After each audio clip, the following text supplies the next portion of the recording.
ગુજરી ગયા બૈરા તે પછી નનામી બાને લઈ જતા હતા. એમાં શેરી ગલીમાંથી આમ વળીને આમ નનામી બહાર કાઢવા ગયા, ખૂણો હતો સામે ઇલેક્ટ્રિક નો થાંભલો ને એમાં એક ખીલો કંઈક બાંધ્યો છે. ત્યાં નનામી ભટકાણી તે બાય હેળવેલા અને જીવતા થયા. તે લઈ આવ્યા, બેઠા થયા, એટલે માથું કૂટ્યું એના ધણીએ. 10 વર્ષ જીવ્યા, પછી પાછા ગુજરી ગયા. પાછા નનામી બાંધ્યા, નનામી લઈને જતા હતા ત્યાં ઓલો કે ખીલો જાળવજો.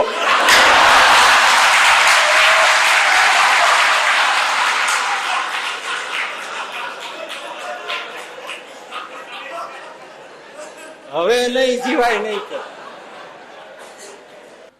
આજ્ઞા પાળવી કઠણ પડે છે. 5 પૈસા જે જુદા છે ને એમાં લોકો જેટલું ઘરમાં ને વ્યવહારમાં સંબંધીઓમાં દીકરાઓમાં એમાં જેટલું છૂટ્યા હાથે વાપરે છે એટલું દેવને અર્થે વાપરવામાં લોકો આપણે ઘણી વાર કહીએ છીએ કે ઠાકોરજી પાસે છે ને નાનામાં નાનું જામફળ ગોતી આવે. કોણ જાણે રે સ્પેશિયલ રેકડીમાંથી ગોળ કાઢે બોલો. અને આપણે એમ કે 3 વાગે ઠાકોરજીને ધરાવીએ અહીંયા નકરા બિયાના લોચા લોચા લોચા લોચા. એ મહિનો જેવો થયો સામે આવીને મારા હાથમાં લાકડી રાજા ધીરાજો દેવચંદ બાપા કે જય સ્વામિનારાયણ પ્રભુ ઉઘરાણી આવ્યા તો હા કેમ મારો ભાગ કાઢતા નથી. પણ દેવ ધર્મ દો કે સત્સંગ સેવા એમાં ક્યાંય બહુ હોય તો મંદિરે જાય તો 5-10 રૂપિયા પહોંચ ફાળાવે એની સામે પ્રસાદ લઈ જાય. એ પ્રસાદ ને પાછો 3 વાર ઊંઘી જવે, ચોખ્ખું છે વેજીટેબલ. એ શું એ બધા કઈ સત્સંગની કે સંસ્કૃતિની કે એનું બધા રક્ષણ કરે છે. હવે વાત એ સાચી ને, અમારે જો નોકરીએ જવાનું હોય તો આ કરે કોણ? તો શાસ્ત્ર જેમ ક્યારેક કરવું, બીજું પ્રવૃત્તિ ક્યારેક કરવી. નોકરીએ જવાનું હોય તો કઈ રાતે ખિસ્સા કાપવા જતા નથી. દર જગ્યાએ ઉત્સવમાં વડતાલ હોય, જ્યાં હોય ત્યાં લોકો આપે છે, એમ જ આપે છે ને, ભગવત બુદ્ધિથી જ આપે છે ને. ટીકા કરનારા સત્સંગમાં ખાતા હોય છે ને ટીકા કરતા જતા, ખાતા હોય ને ટીકા. આપણે અહીંયા ઘણી વાર જમતા જતા આવું બધું ન કરવું જોઈએ. તો તું જમે છે શું કામ આવે? અહીંયા તારે જમવું શું કામ જોઈ? એક બાજુ ટીકા કરવી ને બાજુ આવી બુદ્ધિ ક્યારેય ન રાખવી. હા, આપણે હોલ બંધાય હોય છે ને આપણે અત્યારે ભગવાનની વાત કરીએ છીએ, 5 જણાને સત્સંગનો રાહ મળે, જીવન સુધરી જાય તો શું નકામું જાય છે ભાઈ ભલા માણે? અને આપ્યા વગર આ બધું થયું છે. તમારે જેમ મખી ચૂસકોઈ હોય એને એવાથી થાય. ઉછીની બીડીયું પીતા હોય એ દેતા છે આમાં. હવે બીડી આપો ત્યાં પાછો કે બાકસ દેજો. હવે એનાથી શું થાય?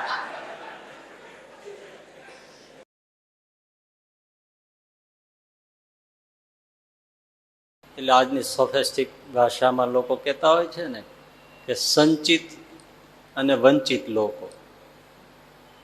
સંચિત લોકો છે એમણે વંચિત લોકોને મદદ કરવી. સાહિત્યિક ભાષામાં વાત કરે. સંચિત એટલે જેની પાસે ખૂબ ભેળું થયું છે એવા લોકો, વંચિત એટલે જેની પાસે અભાવ છે એને મદદ કરે.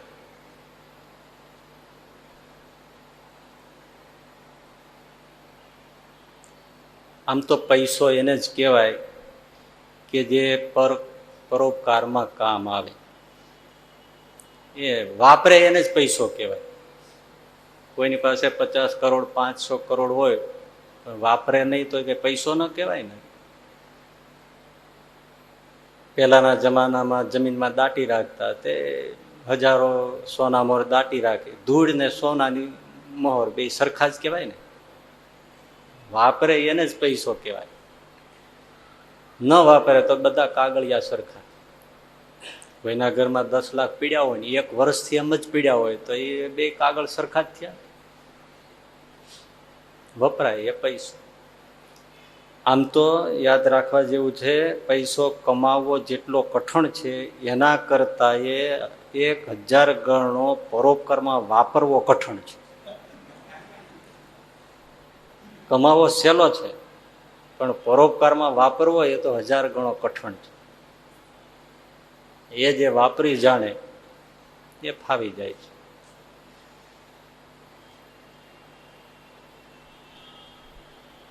તો મૂળ વાત આપણે આગલા પ્રવચનથી ચાલે છે તે પેલા કઠિયારાની વાત છે કે 6 પૈસા કમાય છે ગુપ્ત વેશમાં ભોજરાજાની સાથે જ વાત કરે છે, પણ એને ખબર નથી કે આ ભોજરાજા છે. અને એને પેલો કઠિયારો સમજાવે છે કે હું સુખી છું, એનું કારણ એ છે કે મારી પાસે પૈસો વાપરવાની કળા છે. એ કળા કમાય છે 6 પૈસા, અને 6 પૈસા એ કઈ રીતે વાપરે છે એ બતાવે છે. કે 6 પૈસામાંથી 1 પૈસો હું શામાં વાપરું છું? કરજ ચૂકવવામાં, એટલે કે મા બાપની સેવામાં. 1 પૈસો વ્યાજે આપું છું, એટલે કે દીકરાઓ માટે વાપરું છું. પછીનો 1 પૈસો ઘર ખર્ચમાં વાપરું છું, એટલે કે અમે પતિ પત્નીના ખર્ચમાં વાપરીએ છીએ. ચોથો 1 પૈસો વેપાર કરું છું, એટલે સગા સંબંધીઓમાં વાપરું છું. એ વેપાર કરું છું કારણ કે એમાં નફોય થાય ને ખોટી થાય. 5મો પૈસો હું મૂડી રોકાણમાં વાપરું છું, એટલે કે દાન પુણ્ય કરું છું. ગરીબ લોકોને, મૂંગા પશુઓને જ્યાં જરૂર હોય ત્યાં હું 1 પૈસો ગરીબ લોકોની, દુખિયારાઓની સેવામાં વાપરું છું, દાન પુણ્ય વાપરું છું.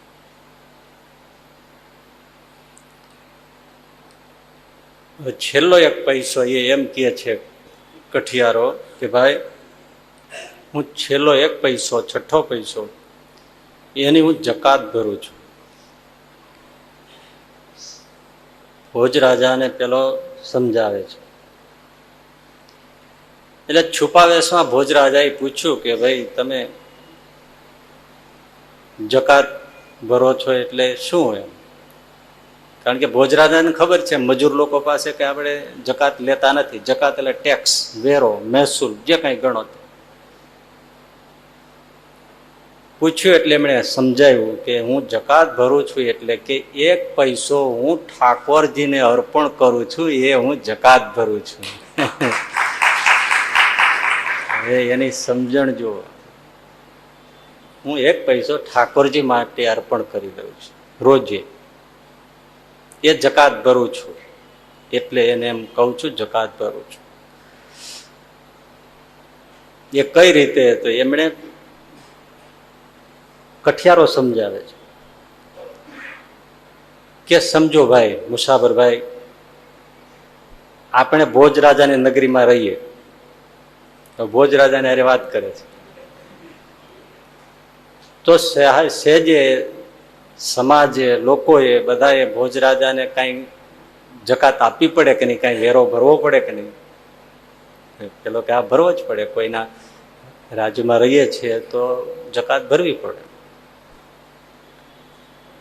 તો આ દુનિયા છે એ ભગવાનનું રાજ્ય છે, એની સૃષ્ટિ છે, એમાં આપણે રહીએ છીએ તો આપણે પણ ભગવાનને કંઈક વેરો ભરવો જોઈએ.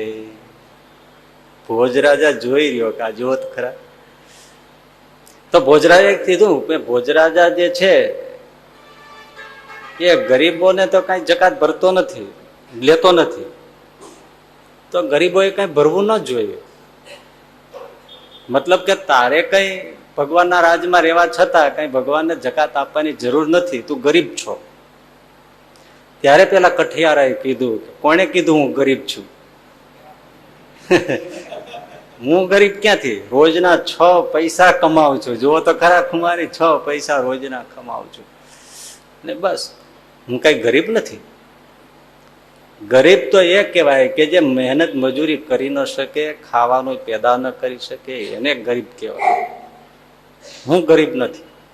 એટલે ઘણા લોકો કે છે ને ગરીબાઈ છે ને માનસિક છે. થોડું હોય તો એને શ્રીમંત માને તો માની શકે ને, અને કરોડો હોય તો એ ઘણા મનના દરિદ્ર નથી હોતા. કેમ છે? હાલે છે.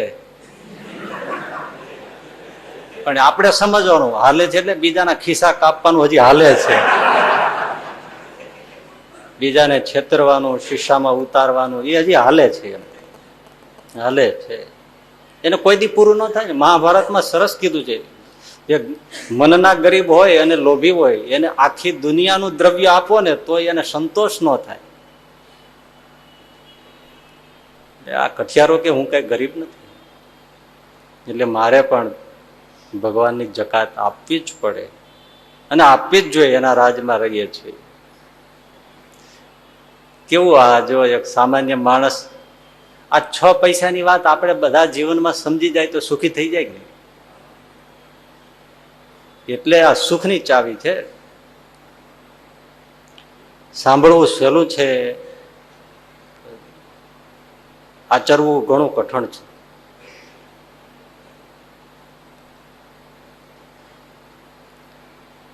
કોઈ પણ રાજ્યમાં રહેતા હોય તો એ કોઈને કોઈ પ્રકારે ટેક્સ લઈ જ લે છે.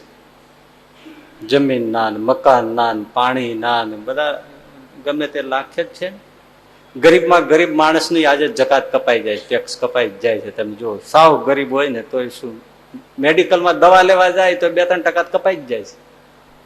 એમાંય બિલમાં આવે છે, ટેક્સ લાગીને જ આવે છે. ભલે સરકાર લે છે, આપણે સારો અર્થ સમજીએ, થોડો તો સારો છે જ. સરકાર લે છે પણ એના બદલામાં સરકાર એ રસ્તા, રોડ, ગટરની સગવડતા, સ્કૂલ, દવાખાના, લશ્કર, પોલીસ, આ બધી સુવિધાઓ, લાઈટ, પાણી, બધી વ્યવસ્થાઓ, તેમજ ઘણી બધી ઝીણી કેટલું તંત્ર ચાલે છે એ બધાની સગવડતા એ આપણા ટેક્સમાંથી સરકાર આપે છે. એના બદલામાં વળતર આપે, એટલે જ વેરો આપીએ છીએ, એટલે ટેક્સ આપીએ છીએ. તો ભગવાને તો આપણને પહેલેથી જ કેટલી બધી આપણી સેવામાં સુવિધાઓ મૂકી છે. સૂર્ય, ચંદ્ર, પાણી, હવા, જાત જાતની વનસ્પતિ, આ રહેવા માટે બધી, હાલવા માટે બધી ફ્રી જમીન આપી છે. ગમે ત્યાં સુઈ જાઓ, ગમે ત્યાં જો નથી, આ કેટલું આપ્યું છે. અને એનું બિલ માંગતા નથી. રોજનો આપણે 500 રૂપિયાનો ઓક્સિજન વાપરીએ છીએ. જો બાટલા ઉપર રહેવાનું હોય તો રોજનો 500 રૂપિયાનો ઓક્સિજન જાય, એનું બિલ ચડે. આ તો ખાલી ઓક્સિજનનું જ. તો બીજું બધું કેટલું બધું છે, એ બધાનું બિલ ક્યાં જાય? તો કેટલી બધી એમણે સુવિધાઓ કરી છે. 1-2 ટ્યુબલાઇટ્સ ઘરમાં હોય તોય કેટલું બિલ આવે છે. આ મોટો સૂર્ય મૂક્યો છે, રાત્રે 5-6 તરસ મર્ક્યુરી જેવો ચંદ્ર મૂક્યો છે. બધી આપણી સુવિધા માટે ભગવાને આપ્યું છે. એટલે ઋષિ મુનિઓએ એક કૃતજ્ઞતાના ભાવ માટે કે ભગવાને આપણા માટે આટલું બધું કર્યું છે, સતત જીવાડવા માટે, તો આપણે ભગવાનને અર્પણ કરવું જોઈએ. એટલે ભાવ પૂજા રૂપે ઋષિ મુનિઓએ, શાસ્ત્રોએ નક્કી કર્યું કે માણસો જે કમાય એનો 10મો ભાગ અથવા 20મો ભાગ, ગરીબ હોય તો 20મો ભાગ, ગરીબ ન હોય તો 10મો ભાગ. મતલબ કે 1000 રૂપિયા તમે કમાવો તો 100 રૂપિયા ઠાકોરજીના ગણાય.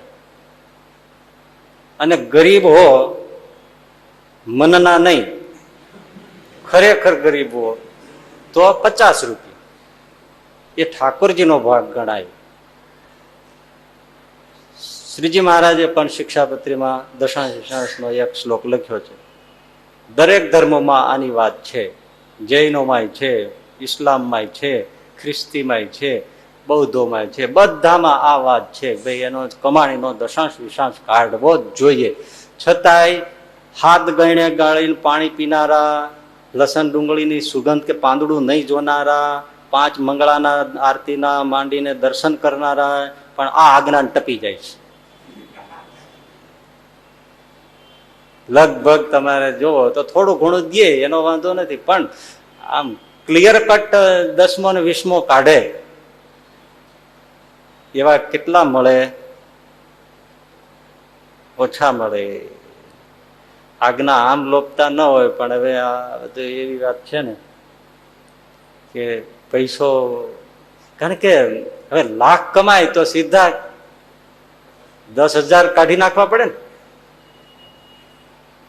એટલે આપણે નથી ઘણી વાર સગવડતા આપતા, ભાઈ તમને લાખ કમાવો ને 10,000 આપવા કઠણ પડતા હોય તો 50,000 જ કમાવો એટલે 5,000 આપવા પડે, એટલે તમને કઠણ ન પડે. હા બરાબર ને, એવી સગવડતા કરી શકાય આવી. એમ એક જણાને નોકરી માણસ હતો, એનો 5,000 પગાર હતો. શેઠે એને બોલાવ્યો, જા આજથી હવે તારો 10,000 પગાર. ઓલો ખુશ થઈ ગયો, 10,000 પગાર. અને કલાક પછી એને બોલાવ્યો કે લ્યો આજથી તમને નોકરીમાં કાઢી મૂકું છું. પેલો કે કાઢી જ મૂકવો તો શું કામે 5 ના 10 કર્યા? તો કે તને યાદ રહે કે 10,000 ગુમાવ્યા. કોઈ રીતે તને એમ ન થાય કે મેં 5,000 ગુમાવ્યા, 10,000 ની નોકરી ગુમાવી એમ તને થાય. એટલે 3 દી તને સુખ ન આવે. માણસ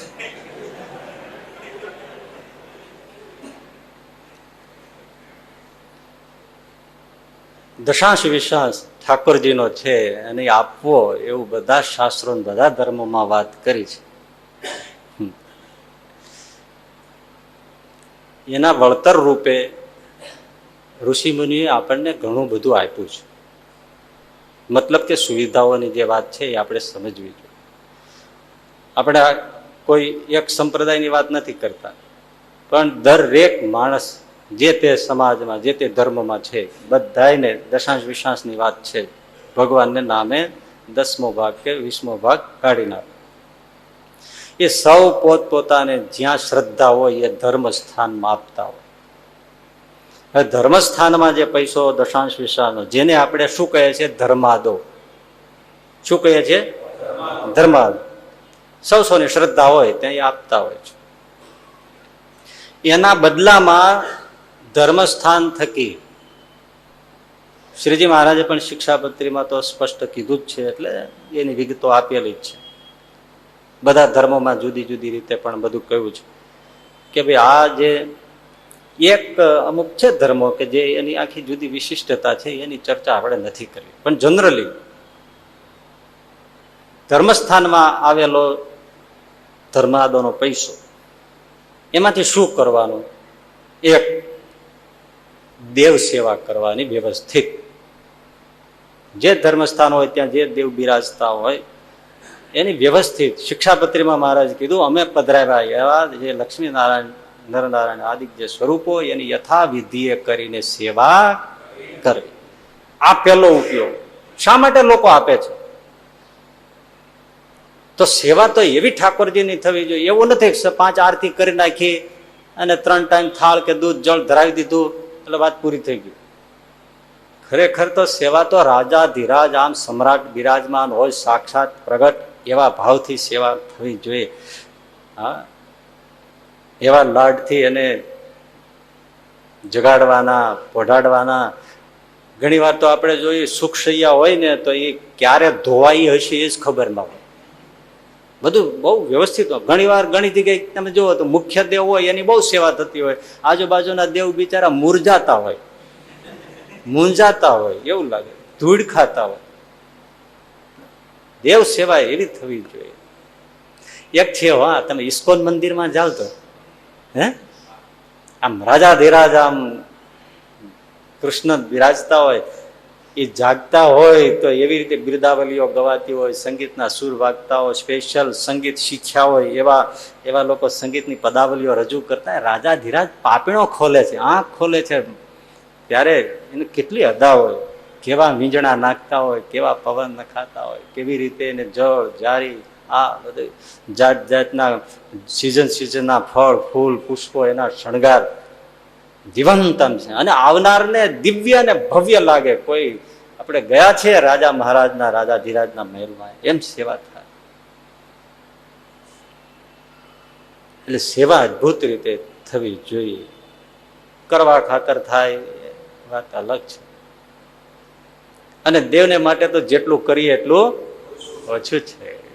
અદભુત સેવા રીતે જે સત્સંગીઓએ એટલે કે અનુયાયીઓએ જે પૈસો આપ્યો છે તો દેવની સેવા અદભુત રીતે થવી જોઈએ વિધિ સહિત.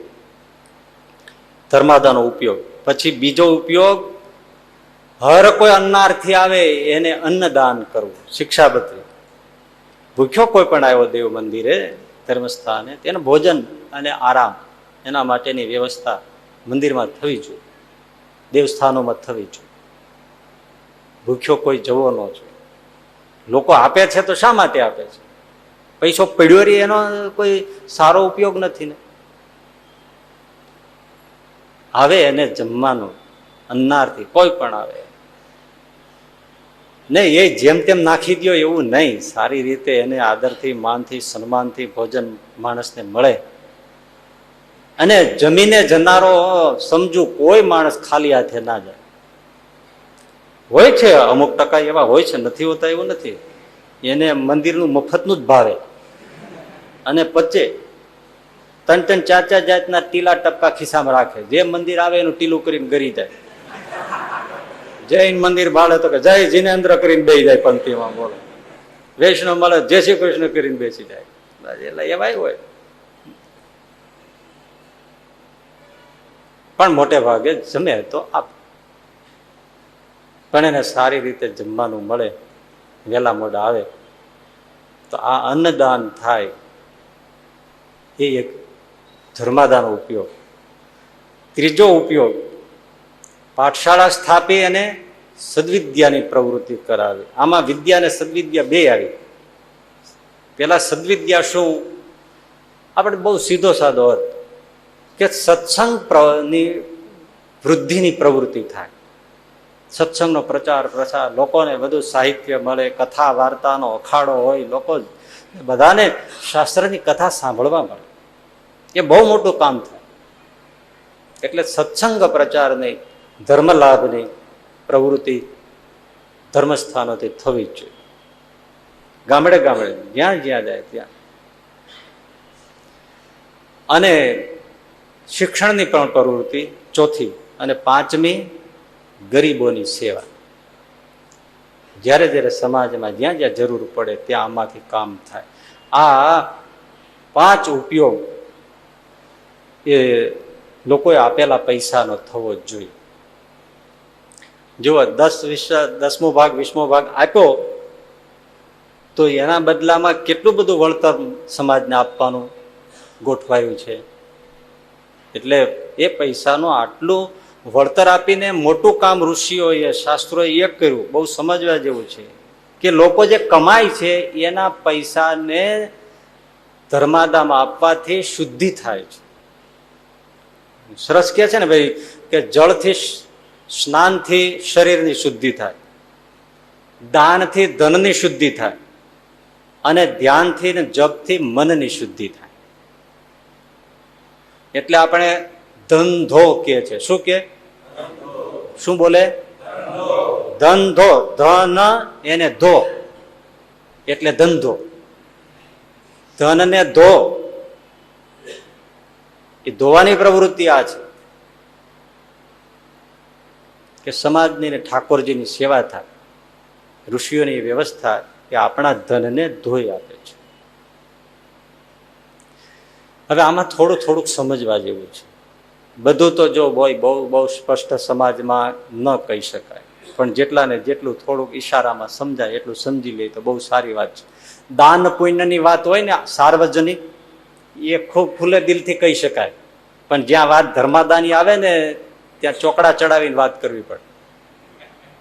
હા, એ તમને ના સમજાય, એ અમને અમારે સમજવું પડે. એટલે બહુ વિવેકથી કહેવું પડે. સમાજમાં આપણો ધર્મ સમાજ દેવ મંદિરોમાં અને દેવની સેવામાં એમાં પુષ્કળ આપે છે. આખા હિન્દુ સમાજમાં તમે જો. પણ એની સામે વ્યવસ્થિત લોક સેવામાં ધીમા પડે છે. કરે છે બધા છૂટું થોડું જે બધા હવે કરતા હોય છે. ઘણા મોટા ભાગના કરતા જ નથી હોતા. મોટા ભાગે એવું નહીં. ઘણા એવા હોય છે ધર્મ સંસ્થાઓ, એના નામે કોઈ લોક સેવા હોય જ નહીં. એ માને પણ નહીં. એને તો બસ પોતાનું ચાલે રાખે એ મોટી વાત છે. પણ જે ધર્મ લોક સેવા સાથે નથી રાખતો એ ધર્મ જતે દાડે સમાજમાંથી ફેંકાઈ જાય છે. લોકોને એનો આદર ઓછો થઈ જાય છે. આપણે આપણું છીએ અને કહીએ એવું નહીં પણ જો તટસ્થપણે તમે સાંભળી શકતા હો અને વિચારી શકતા હો તો વ્યવસ્થિત રીતે ગરીબોની સેવા, શિક્ષણની સેવા, દવાની રોગીઓની સેવા, આ બધી સેવા સમાજની, શિક્ષણ, સંસ્કાર, અન્નદાન, વિદ્યાદાન, ગરીબોની સેવા, એનું જો પહેલું કોઈ વિશેષપણે પ્રકરણ માંડ્યું હોય અને પ્રથમ પગથિયું માંડ્યું હોય તો આપણા ગુરુદેવ શાસ્ત્રીજી મહારાજ આખો દરવાજો ખોલી હતો. મંદિરોનું સત્સંગનું કામ તો જરૂર હતું, પણ આ આખું એક જે દ્વાર ખોલી અને સત્સંગને જે આખું ગૌરવ અપાયું, પછી તો બધા જે માર્ગે ચાલ્યા, ચાલવું જ જોઈએ, ચાલ્યા સારું જ છે, એમાં કોઈ ખોટું નથી. પણ જો 50-60 વર્ષ પહેલા આ પ્રવૃત્તિ શરૂ ન થઈ હોત તો આટલી જુદી જુદી રીતે સત્સંગ આખાઈમાં જે પ્રવૃત્તિઓ થઈ એનો વ્યાપ તાત્કાલિક ન થયો હોત, અને જો આટલો વ્યાપ ન થયો હોત તો આટલો સત્સંગ આદર પાત્ર પણ ન હોત. આજે કઈ એમ સમાજ છે એ સ્વામિનારાયણ સંપ્રદાયને જેમ તેમ કરીને કાઢી ન શકે, નકામો છે એમ કોઈ ન બોલી શકે, કારણ કે એનાથી કેટલી લોકસેવા થાય છે. એટલે મૂળ મુદ્દો શું છે? ધર્મ કાર્ય ગમે તેટલું કરો પણ લોક સેવા સાથે રાખીએ તો એ ધર્મ છે લોકોના હૃદયમાં બેસી જાય છે અને લોકોનો સ્વીકાર કરે છે. પણ એ લોક સેવા જેમ ઈસાઈઓમાંથી આપણે શીખવા જેવું છે, પણ આટલા વર્ષો થયા તો શીખ્યા નથી અમુક વસ્તુઓ. એમણે જે અંતરિયાળના અને ગરીબ ને સાવ બિચારા કેટલી બધા હાલતમાં જીવનારા લોકો, એ બધાને માટે એમણે જે દવાખાના ને શિક્ષણ ને એ બધી જે અન્નદાનની પ્રવૃત્તિઓ કરી, સામાન્ય નથી. આપણા દેશમાં આપણો હિન્દુ સમાજ જો પહેલેથી કે આવું થોડું કોઈ સમજીને જો આ કાર્ય કર્યું હોત તો અત્યારે જે તમે ધર્માંતર થઈ જાય છે એની બૂમો પાડો છો ને, એ થયું જ ન હોત. અને હજી જાગે સમાજ જો વ્યવસ્થિત હિન્દુઓ જો સેવા કરે જ, આદિવાસીઓ દૂર દૂર જે બધા લોકો છે જેને વસ્ત્ર અને કપડાને આપીને તમે એમ કહો છો ખ્રિસ્તી થઈ જાય છે, તો પણ સેવા કરો ને, ટીકા કરવાનો કોઈ અર્થ જ નથી ને. સમાજનું આખું જે એવું માળખું હોત, પણ આપણે બધા છિન્ન ભિન્ન છીએ. રાજ્ય એક એવું સરસ તંત્ર હોય કે એમાં બધા જ હિન્દુ સંસ્થાનો એમાં પૈસો આપે અને એનો વ્યવસ્થા પછી આવા ગરીબોને તમે જે ખ્રિસ્તીઓ કરે છે એ જ કાર્ય કર્યું હોય તો કોઈને હિન્દુ ધર્મ છોડવો નથી. કેવડું મોટું કામ થાય. એટલે આપણે શું છે, આ એકાંગી પકડી લઈએ છીએ, પરિણામે જતે દાડે આપણા જ મંદિરો તૂટે છે. મંદિરો ગમે એવા ગગન ચુંબી કરી નાખો ને, પણ જે સમાજ પછી તમારા હાથમાંથી નીકળી જાય. આજે અરુણાચલ હોય ને મેઘાલય હોય ને બધા આ જે પ્રદેશો જવા માંડ્યા છે, તો એ શા માટે જતા રહીએ છીએ? આપણે આપણા સ્થાન બધાને જોઈએ છે, પછી જે થતું હોય તે થાય. એટલે હિન્દુ ધર્મ નબળો પડી જાય છે. અને એની અંદર કેટલા લોકો સમર્પિત થઈને ભાઈઓ બહેનો બધા મદદમાં સેવામાં જોડાતા હોય છે. ગજબ છે. એવું તો કદાચ હિન્દુઓમાં ડોક્ટર થયેલા હોય અને છેક દૂર દૂર ગામડાઓમાં રખડતા હોય, ઘણી ગરીબોની સેવા કરતા આખી જિંદગી કાઢી નાખે.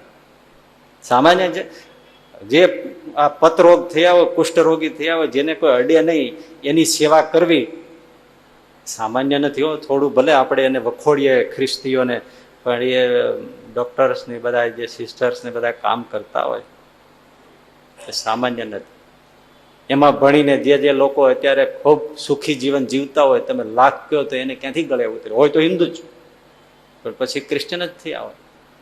એ શા કારણે થયા આપણે સમજવા જેવું નથી કે હિન્દુ સમાજે એ લોકોની દરકાર ન કરી. આપણે દક્ષિણમાં તમે જાઓ, ગુજરાતની પરિસ્થિતિ સારી છે, દક્ષિણમાં તમે જાઓ, મોટા મોટા મંદિરો છે ને, આખા દેશમાંથી યાત્રાળુ આવે છે, હજારો લાખો કરોડો રૂપિયાની મિલકત ઠલવાય છે, પણ ત્યાં જીવતી પ્રજા તમે જુઓ કેટલી ગરીબ છે. એ બધા ધર્મ સ્થાનો એને નભાવે તો એની ગરીબી નીકળી જાય, પણ એ નથી થતું ને. પછી આપણે દોષ બીજાને દઈએ છીએ. આ આપણી હિન્દુ ધર્મની નબળાઈ છે, એ સેવા નથી થતી. અને ટીકા થાય એવું આપણે દેવ અર્ચનનું કાર્ય, દેવ અર્ચનનું હું તમને મહિમા કહીશ, પણ ટીકા થાય એવું બધું ધર્મનું કાર્ય પણ હોય. દર વર્ષે આપણે આ રૂપાલમાં પલ્લી ચડે છે, 2 લાખ કિલો ઘી જે રીતે ઢોળે છે, ભલે દેવ માતાજીને ચડાવે છે, આપણને કોઈ વાંધો નથી, હે? પણ જેને કઈ શ્રદ્ધા નથી એને તો ગળે ઉતરે, તમે લાખ કરો તો. એના કરતા એને એમ હોય કે જે લોકો હોસ્પિટલમાં સબળે છે, ખાવા નથી પીવા નથી, એવા લોકોને તમે આપો તો વાતે સાચી લાગે કે ગરીબોને ઘી વેચીને તમે માતાજીને ચડી ગયા પછી વેચો ને પછી આપો, તો માં એના કઈ દીકરાઓને મળે અને ખાય પીએ તો કઈ નારાજ થાય એવું તો બને નહીં. આપણે અહીંયા નીલકંઠ વર્ણિનો દર સુધી 9મી અભિષેક થાય પછી એ દૂધ ઝીલી લઈએ છીએ અને એ જ પાછું પ્રસાદીમાં આપીએ છીએ, બધાને મોઢે તો જાય. ન કરો તો ગટરમાં જતું રહે. એવી વ્યવસ્થા બધી જગ્યાએ બધી રીતે થાય. તો ઘણી વાર આપણને થાય કે આપણે અભિષેક થતા હો, ભલે ને તમે ખૂબ દૂધથી નવડાવો, પણ એ દૂધને ઝીલી તો શકાય, જો ઝીલે તો એ દૂધનો તો પાછો કેવો મહિમા હોય પીવાનો. ગોપીનાથજી મહારાજને દૂધથી નવડાવ્યા પછી તમને પીવા આપે કે કોઈ પણ દેવ, એટલે એવું કઈ નથી કે, પણ એ કેવું થાય. પણ થોડી વ્યવસ્થા કરવી કઠણ પડતી હશે, એનું ના નથી, પણ કરે બધી જગ્યાએ તો બહુ સારું થાય એવું છે. એટલે ધર્મનું આ એક કાર્ય મોટું છે. પણ દેવ સેવાની સાથે લોક સેવાનો અનુસંધાન હોય તો બહુ મોટું કામ થાય. એની સામે જ ભાઈ સમજજો. હવે ઘણા લોકો, આપણે એ કહ્યું કે દેવ સેવામાં માને છે તો લોક સેવામાં ઢીલા પડે છે. ત્યારે અમુક એવા લોકો છે, ઘણા એવા છે કે જે લોક સેવામાં, ગરીબોની સેવામાં માને છે પણ દેવ સેવામાં માનતા નથી. એને એલર્જી છે. દેવ મંદિરો, આ ઉત્સવ સમયાઓ, સત્સંગ સમારંભો, એના પ્રત્યે એલર્જી છે, નફરત છે. એ મંદિરો એ બધું નકામું જાણે છે. રેશનાલિસ્ટ ટાઈપના જે લોકો હોય તો એ બધું આને નકામું જાણે છે. ગરીબોની સેવા માનવ ધર્મ એ સાચો ધર્મ, બાકી બીજો કોઈ ધર્મ નથી. ઘણી બધી લેખો લખાય ને બધી વાતો થાય છે. એ એક જુદી રીતનો જ ખોટો અભિગમ છે. અને એવા લોકો હોય એ તમને દેવ મંદિરમાં એમાં ક્યાંય પૈસા આપે નહીં. સત્સંગમાં હોય, હો, સમાજમાં તો હોય, પણ સત્સંગમાં એવા ઘણા લોકો પછી એને જુદી રીતે લેતા હોય છે લોકો. એને કે આપણી સોસાયટીને દૂર છે ને એક મંદિર છે, હા, હવે એ જીર્ણ થયું નવું જ કરવું હોય, પણ એને તમે કહો કે નવું મંદિર કરવું છે તો એક પૈસો ના આપે. પણ તમે જુદી રીતે કહો કે મંદિર છે ને તો હા હવે એને પાડીને મેદાન કરી નાખવાનું છે, તો પાડવાના પૈસા આપે. પાડવું તો પડશે જ, એમ આપે તો એમ લેવું પડે, બીજું શું. પણ આપે નહીં. દેવ મંદિરના કાર્યોમાં, સત્સંગના કાર્યોમાં, ઉત્સવોમાં એમ પૈસો આપે, એ માનતા નથી. એ પણ એક બહુ જ ખોટું કામ છે. દેવ સેવા પણ જોઈએ અને જન સેવા પણ. એટલે આપણે ત્યાં શું છે, નરનારાયણ દેવ પૂજાય છે. નરની પણ સેવા કરો અને નારાયણની પણ પૂજા કરો. બંને છે, માનવ અને માધવની સેવા બે છે, બે કરવી જ જોઈએ. ગરીબોની સેવા કરો. અને ઘણા લોકો કહેતા હોય છે ને, ભાઈ તમે ધર્મની ઘણા સમજ્યા વગર બુદ્ધિશાળી ટીકા કરે છે કે આ બધા મંદિરો છે એ બસ આવું જ કરી રાખે છે, આરતીઓ કરીને, પૂજા કરીને, અર્ચના કરવી, બીજું કઈ કામ નથી, એમાં પૈસો આપવાની કોઈ જરૂર નથી. થોડુંક આંખ ખુલ્લી રાખો. જેટલા ધર્મસ્થાનો હશે એમાંથી તમે બહુ જો થોડો અભ્યાસ કરો ને તો ભાઈ ધર્મસ્થાન જે છે ને એ જેટલો રોટલો આપે છે ને એટલો કોઈ નથી આપતો. હજારો લોકોને રોટલા આપે છે. આ વીરપુર હોય, સત્તાધાર હોય, પરબ બાબડી હોય, બીજે હોય, તમે જુઓ અન્નદાન તો નથી થતા એવા છે, ઘણું આપે છે. નથી કરતા એવું નથી, એ લોકો જ કરતા હોય છે. પણ આપણે થોડું વ્યવસ્થિત ન હોય એટલે લોકોને ટીકાઓનો ભોગ બને એટલું. બાકી સમાજમાં સેવા નથી થતી એવું નથી કહેવાની વાત. પણ જે કાંઈ આપણી ખામી હોય તો એને થોડી કાઢવી પણ જોઈએ. એટલે દેવ સેવામાં માને નહીં એવા પણ ઘણા હોય. લોક સેવા કરો, ગરીબોની સેવા કરો, એની સામે વાંધો નથી. આપણે કોઈ ગરીબોની સેવા કરે તો એની સામે વાંધો છે? એ લોકો શું કે ગામડે ગામડે જોવો તો જાજરૂની વ્યવસ્થા નથી, જાજરૂ બાંધી દો. તો બાંધવામાં વાંધો નથી અને બંધાવીએ છે. ઘણા લોકો બાંધી જ આપે છે, નથી બાંધાવી આપતા, નથી સગવડતા કરી આપતા, એવું કઈ નથી. પણ મંદિર બાંધે એનો વિરોધ શું કામ? આપણે કઈ જાજરૂ બંધાવે કોઈનો વિરોધ કરીએ છીએ? તો મંદિર બંધાવે એનો વિરોધ શા માટે હોય? બેય થવું જ જોઈએ, બેયની જરૂર છે. સમાજમાં લોક સેવાની જરૂર છે અને માધવ સેવાની પણ, ભગવાનની સેવાની પણ જરૂર છે, નકામું નથી. પણ એક વાત ખાસ કે લોક સેવા કે ગરીબ સેવા કરીએ અને ભગવાનની સેવા કરીએ, દેવ સેવા કરીએ, એ બેયને સરખું ન જાણવું, એમાં બહુ ભેદ છે. આ કોને સમજવાનું છે? જે સત્સંગમાં ઘણા લોકો દેવ સેવામાં નથી માનતા. આમ સત્સંગી હોય, વિચિત્ર છે, અમને એવા ઘણા મળે છે. આમ સત્સંગી હોય પણ દેવને નામે નહીં આપે, મંદિરને નામે નહીં આપે, સત્સંગને નામે નહીં આપે, ઉત્સવને નામે નહીં આપે.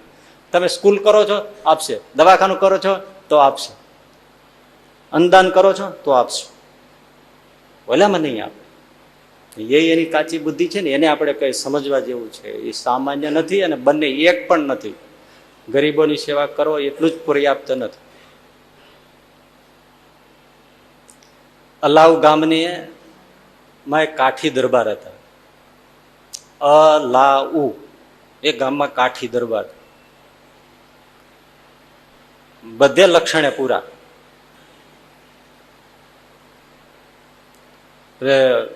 સત્કર્મ કાંઈ નહીં, પુણ્યના કર્મ કોઈ નહીં, લૂંટી ચૂસીને બધું જલસા કરવાના. હવે એનું મૃત્યુ થયું, મોત થયું. ગયા યમરાજ પાસે, ધર્મરાજાએ એના ચોપડા કઢાવ્યા. હવે ચોપડે ચોપડે નર્યા પાપ જ આવે. ઓલા ચિત્રગુપ્ત અને વિચિત્રગુપ્ત જોતા જાય. ચિત્રગુપ્ત બિચારા નવરા બેઠા, એમાં કઈ આવે નહીં. વિચિત્રગુપ્ત એટલે જેને વિચિત્ર કર્મો કર્યા હોય એ વિચિત્રગુપ્ત લખે. એને તો વાંચતા ખૂટી પડે એટલું બધું આમ પાના ફેરવે જાય, ઢગલા બંધ.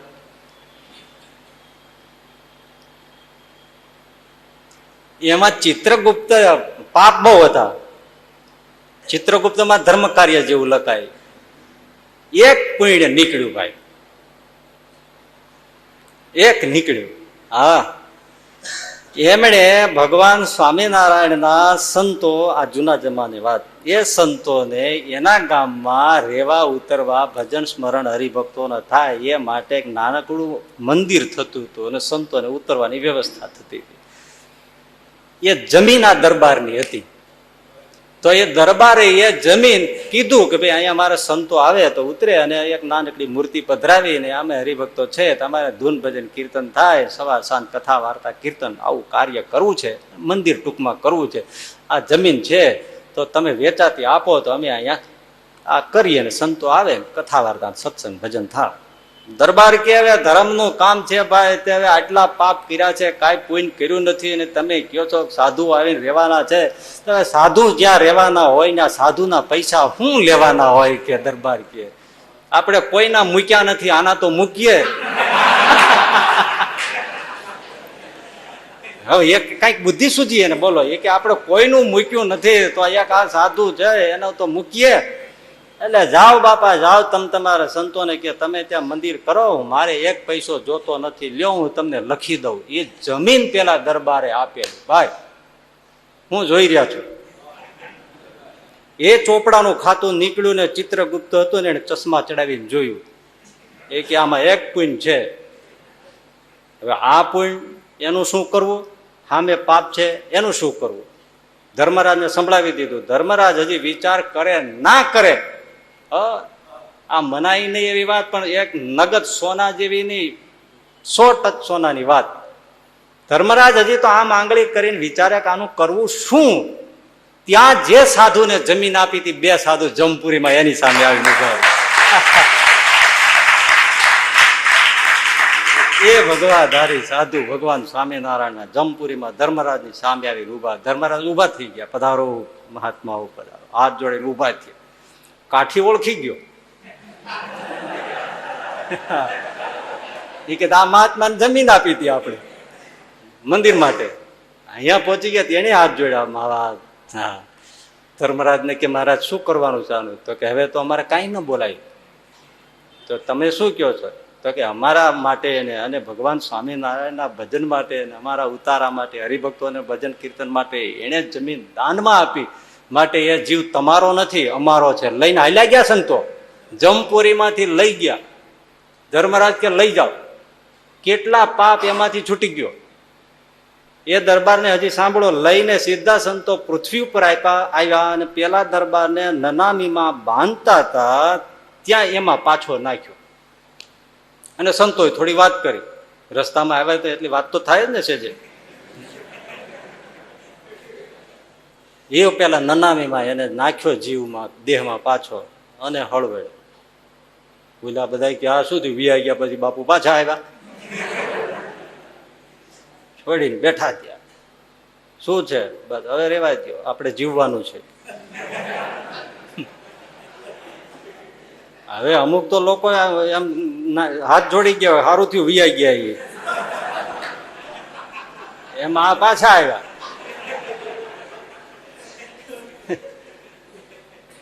અરે કરી એક જણાને ઘરના મરી ગયા, ગુજરી ગયા બૈરા. તે પછી નનામી બાને લઈ જતા હતા. એમાં શેરી ગલીમાંથી આમ વળીને આમ નનામી બહાર કાઢવા ગયા. ખૂણો હતો સામે ઇલેક્ટ્રિક નો થાંભલો ને એમાં એક ખીલો કઈક બાંધ્યો છે. ત્યાં નનામી ભટકાણી તે બાય હળવેળ્યા અને જીવતા થયા.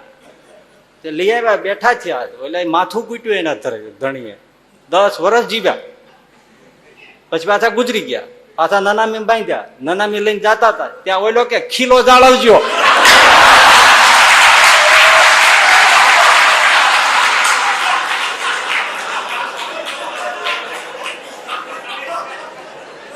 હવે નહીં જીવાય નહીં. એમાં ગામમાં બધા હોય એ તો દરબાર થી કાઈ ગયા હોય ને. દરબારે માંડીને વાત કરી. ગામમાં સાધુઓ હતા જ, બીજા કોઈ આવ્યા છે એમને નાય ધોઈને સ્વચ્છ થઈ પવિત્ર થઈને સંતોના જોઈને આવ્યા. ભાઈ જમપુરી એને પછી કઈ ઉપદેશ દેવાનો હોય? હે, બધું નજરે જોઈને આવ્યા કે આમાં હવે કરવા જેવું પડવા જેવું નથી. સાધુના પગમાં લાંબા થઈને પડી ગયા. વર્તમાન ધારણ કર્યા હોય માણસે. અને પછી ભાઈ નાભીમાંથી ભજન થાય. જો હવે ન કર્યું તો પાછું ત્યાં જવાનું છે. એ કાઠી 10 વર્ષનું સંતો આયુષ આપીને ગયા અને નખશિક ધર્મ પાળ્યા. સંતોએ એને આયુષ આપ્યું. સ્વામિનારાયણ ભગવાનનો આશ્રિત થયા. 10 વર્ષ જીવ્યા. અઠંગ રીતે ભક્તિ કરી અને દેહ મૂક્યો ત્યારે ભગવાન સ્વામિનારાયણ તેડવા આવ્યા ધામમાં. બોલો તમે કયો કે લોકસેવા બરાબર જ છે, પણ પર્યાપ્ત નથી. દેવ સેવા, દેવ મંદિરોની સેવા, ઠાકોરજીની સેવા એ કઈ સામાન્ય નથી ભાઈ. એ ભવ તારીણી છે, મોક્ષપ્રદ છે. ભગવાનનો જે મિલાપ થવો એ સામાન્ય નથી. આપણે ઘણા લોકો સત્સંગમાં હોય તોય દેવ મંદિરે દર્શને જાય તોય પાછું દેવ સેવામાં ન માનતા હોય. આપણને તો ઘણું આશ્ચર્ય થાય. તમે લાભ લ્યો છો, કોઈએ દેવ મંદિરો બંધાવ્યા હશે ત્યારે તમે લાભ લ્યો છો ને. જો બાંધ્યું જ ન હોય તો શું લે? તો આપણે જ્યાં ક્યાંય લાભ લેતા હોય દર્શનનો, અરે આશ્વાસનનો, હૈયાની શાંતિનો, તો ત્યાં કંઈક ને કંઈક અર્પણ કરવું જ જોઈએ. મોટા સંસ્કારના કેન્દ્રો છે, આપવું જ જોઈએ. પણ એક વાત એની સાથે પણ ખ્યાલ રાખો.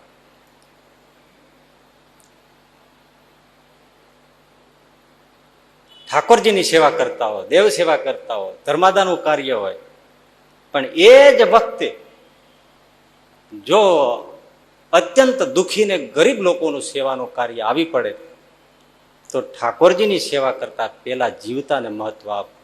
ધર્મ તો કહે છે, આપણે સમજીએ નહીં અલગ વસ્તુ છે. જાપાનમાં એક બૌદ્ધ સાધુએ પુસ્તક બહાર પાડ્યું, ગ્રંથ લખ્યો. પહેલી વાર જ પ્રકાશન થયું, છતાં એના પહેલા પાના ઉપર લખવામાં આવ્યું આ પુસ્તકની 3જી આવૃત્તિ છે. હવે જે કોઈ પેજ ખોલે એટલે તરત આશ્ચર્ય થાય કે હજી હમણાં તો પહેલી વાર પબ્લિશ થાય છે, પ્રકાશિત થાય છે, અને ઉપર લખે છે આની 3જી આવૃત્તિ છે. 2 આવૃત્તિ ગઈ ક્યારે? એટલે જે તે એને મળવા ભાઈ આમ કેમ, આનું કારણ શું છે? પછી એમણે સમજાવ્યું કે ભાઈ મારે તો સહેજે સહેજે લોકો કોઈ આપે એમાંથી આ ગ્રંથ એનું પ્રકાશન કરવું હતું. ઘણા વર્ષ સુધી હું ફર્યો, લોકોએ એની પ્રેમથી આપ્યું, એ બધી મેં મિલકત ભેળી કરી અને જ્યાં મારે છપાવવાનું નક્કી કર્યું એ જ વર્ષે રાજ્યમાં દુષ્કાળ પડ્યો, લોકોને ખાવા પીવા પણ ન મળે, એટલે જે રાશિ ભેળી થઈ હતી એ મેં બધી જ ગરીબોમાં આપી દીધી. આ મારી પહેલી આવૃત્તિ. વિચારો જો, મેસેજ જો. ફરીથી પાછું મેં 10 વર્ષ મહેનત કરી, ફર્યો બધે, લોકોએ મને આપ્યું, એ મૂડી મેં ભેળી કરી. ત્યાં રાજ્યમાં પાછો ભયંકર રોગચાળો ફાટી નીકળ્યો, એમાં લોકોને જરૂર પડતી હતી, એટલે મેં જે ધનરાશિ ભેળી થઈ હતી એ બધી જ પાછી લોક સેવામાં આપી દીધી. એ આ પુસ્તકની બીજી આવૃત્તિ. પાછો 10 વર્ષ મહેનત કરી, પૈસો ભેળો થયો અને એવી કોઈ જરૂરિયાત ન હોવાથી આ પુસ્તક છપાવીને મેં પ્રસિદ્ધ કર્યું, એટલે આને મેં ત્રીજી આવૃત્તિ નામ આપ્યું છે. સમજણ છે, દેવ સેવા કરીએ પણ એની સાથે સમજવાનું છે. તમે સવારના 4 વાગે ઉઠીને તમે નાના ઠાકોરજી લાલજી રાખ્યા હોય એને તમે ગંગા જળથી, કેસર જળથી, ગુલાબ જળથી, ચંદન જળથી તમે નવડાવો, પણ એ જ વખતે તમારા વૃદ્ધ મા બાપ જો પીડાતા હોય અને એની સેવા કરવા માટે તમે જઈ ન શકતા હો, પક્ષઘાતના પીડાતા હોય, તમે એને જો પડખું ફેરવાવી ન શકતા હો, પાણી માગતા જો પાણી પીવડાવી ન શકતા હો, એની જગ્યાએ તમે ઠાકોરજીની સેવા તમે ષોડશોપચારથી કરવા બેસી જાઓ અને મા બાપ રડતા હોય તો એ દેવ સેવા ઠાકોર સ્વીકારતો નથી. આ વિવેક. લોક પીડાતા હોય એટલે જ કહ્યું કે જ્યાં ખાવા ન મળતું હોય ત્યાં આપણે એવી રીતે ધર્મ કાર્ય કરીએ. ગણેશ દૂધ પીવે છે, ગણપતિ વચ્ચે હાલી નીકળ્યું હતું, 100 રૂપિયા લીટર દૂધ મળતું નહોતું. ત્યારે કોઈ બહુ સરસ એક કોમિક કર્યું કે લાઈનો લાગી હતી, એમાં એક છોકરો આવીને કે તમે આ દૂધ ક્યાં લઈ જાઓ છો? તો કે ગણપતિને દૂધ પીવડાવવું છે, ગણેશને દૂધ પીવડાવવું છે. ગણેશને ને તો કે મારું નામ એક ગણેશ છે, હું 2 દિવસનો ભૂખ્યો છું, મને 1 લોટો આપો ને. એને ના આપે કોઈ, એ ગણેશને પીવડાવે. અને બધા લોકો પણ કેવા છે. એક સીધી લાઈનમાં તમને લીટીમાં વાત કરું, ગમે ત્યાં કોઈ પરચો પ્રગટ થાય ને, ગમે ત્યાં XYZ, કોઈને માઠું ન લાગે એટલે XYZ કરું, એ ગમે તેવો પરચો હોય તરત જ આપણે SMS કરીને બધા દોડતા થઈ જાય એવી બધી વાતો કરીએ છીએ ને. મને બિલકુલ એને એટલી બધી એના ઉપર નફરત કે આનો કોઈ અર્થ જ નથી. ગમે ત્યાં ગમે તેવો પરચો પ્રગટ થાય, પેલું વિચારો એનાથી આપણને ફાયદો શું? ચાલો, આપણને ફાયદો શું?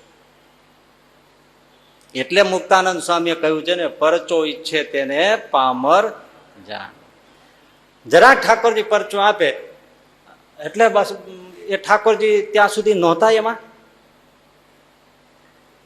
આશ્ચર્યની વાત છે, નથી ગોપીનાથજી પરચો આપતા, નથી વડતાલ હરિકૃષ્ણ મહારાજ પરચો આપતા, નથી એવા કોઈ મોટા પ્રસ્થાપિત દેવ પરચો આપતા.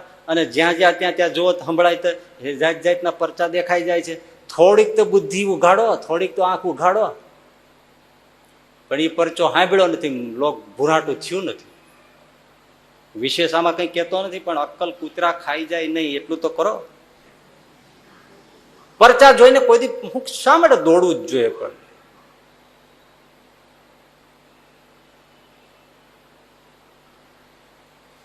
એવા પરચાઓથી સમાજનું ભલું થાય છે.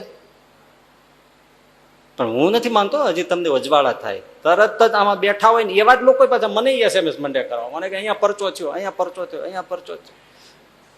1-2 વાતમાં આવીને મને કે જો આમથી જાન ભૈયો છે ત્યાં બહુ નારાજ થયો એ કે સામે શ્રદ્ધા નથી. મેં કીધું આમાં મૂળથી શ્રદ્ધા નથી, જવા દો. પરચો તો એ આપણને આપણી સામે ઠાકોર આવીને ઉભો રહ્યો એનાથી બીજો મોટો કોઈ પરચો. એના માટે ઝંખો ને કે એ આવીને સામે ઉભો રહે માથે હાથ ફેરે, બેટા કેમ છે, એવો પરચો માગો ને. બીજાને થયો એને ફાયદો ને. હમણાં કઈ હતું કે હવે એ નથી કેવું નકામું, એમાંથી વળી કોકને વળી ઈશારો મળશે તો વળી પાછા નકામી ઉપાધિ કરશે. પણ પરચામાં ન પડવું, આંખથી જોતા શીખ. પરચો કોને કહેવાય એના વિવેક તમને નથી. અને જો વિવેક બહુ આપવા જાય તો તમારી બુદ્ધિ સહી નહીં શકે. એટલે પરચો એક આપણામાંથી દોષ ઓછા થાય, અંદર અજવાળું થાય, ભગવાન આપણામાં પ્રગટ થાય, એના જેવો બીજો કોઈ પરચો માનવો નહીં.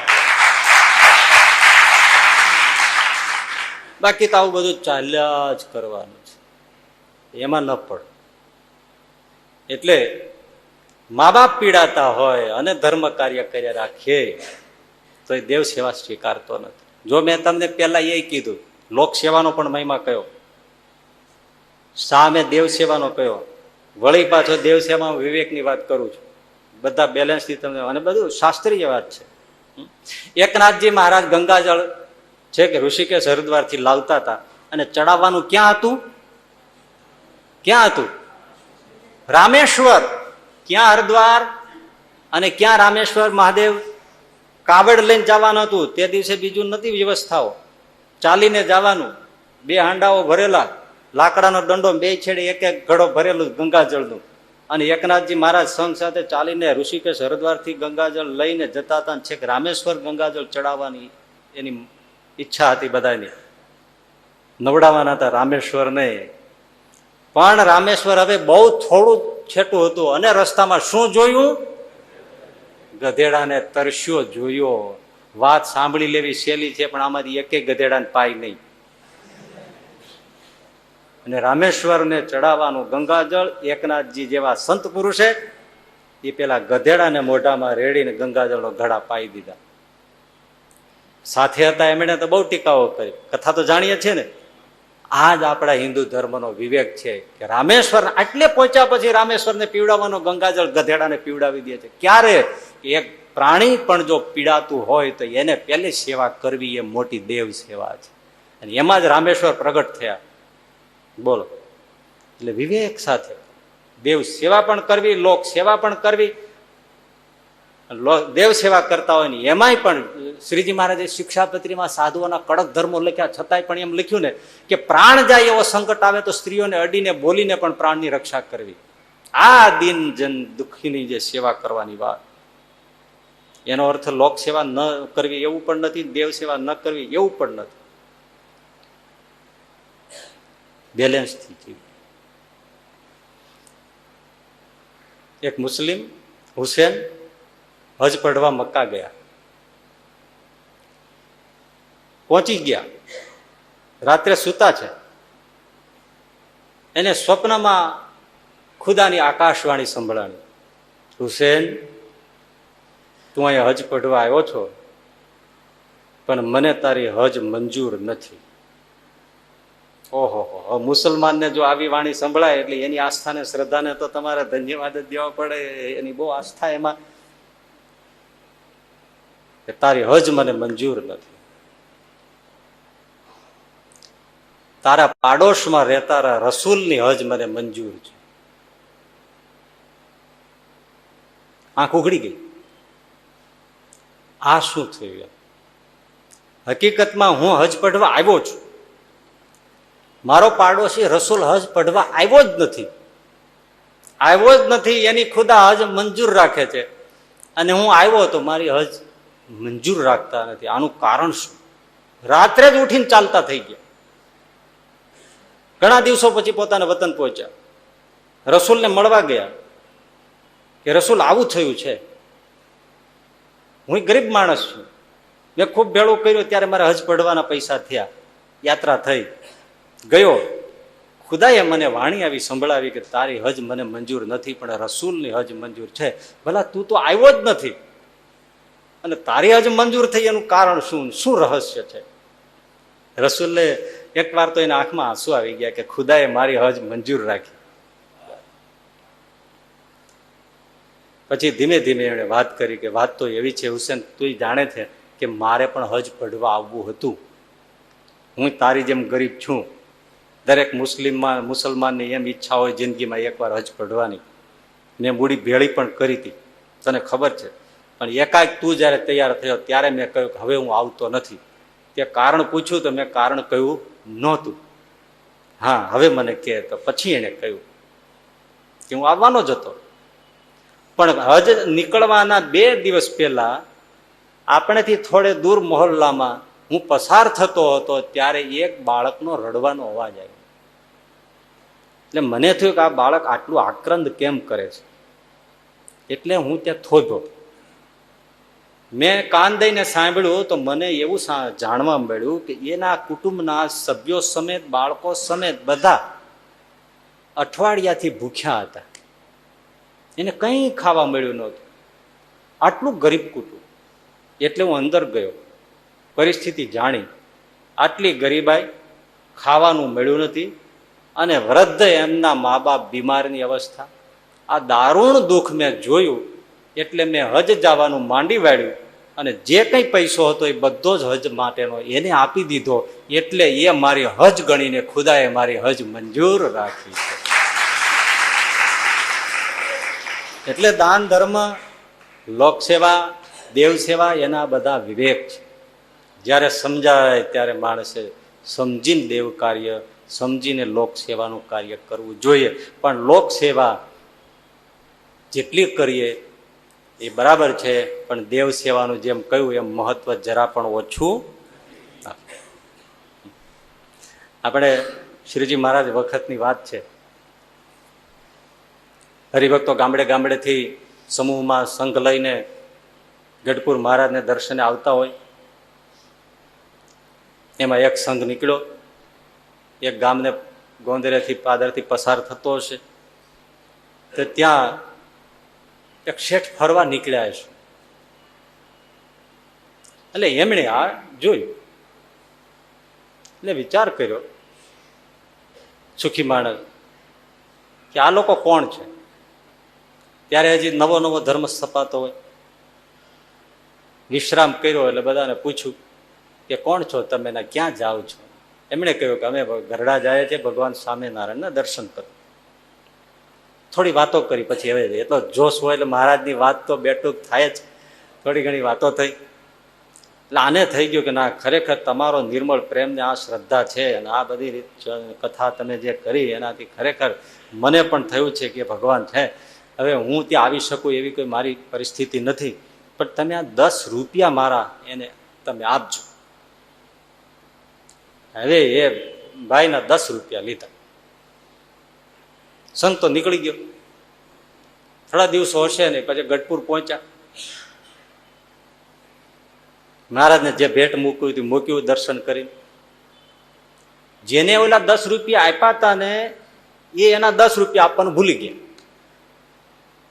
દર્શન કરીને વળ્યા અને બધા સભામાં બેસવા માંડે ને, ત્યાં મહારાજે સામેથી પેલા ભાઈને કીધું, એ ભાઈ ઓલા મારા 10 રૂપિયા તો લાવો.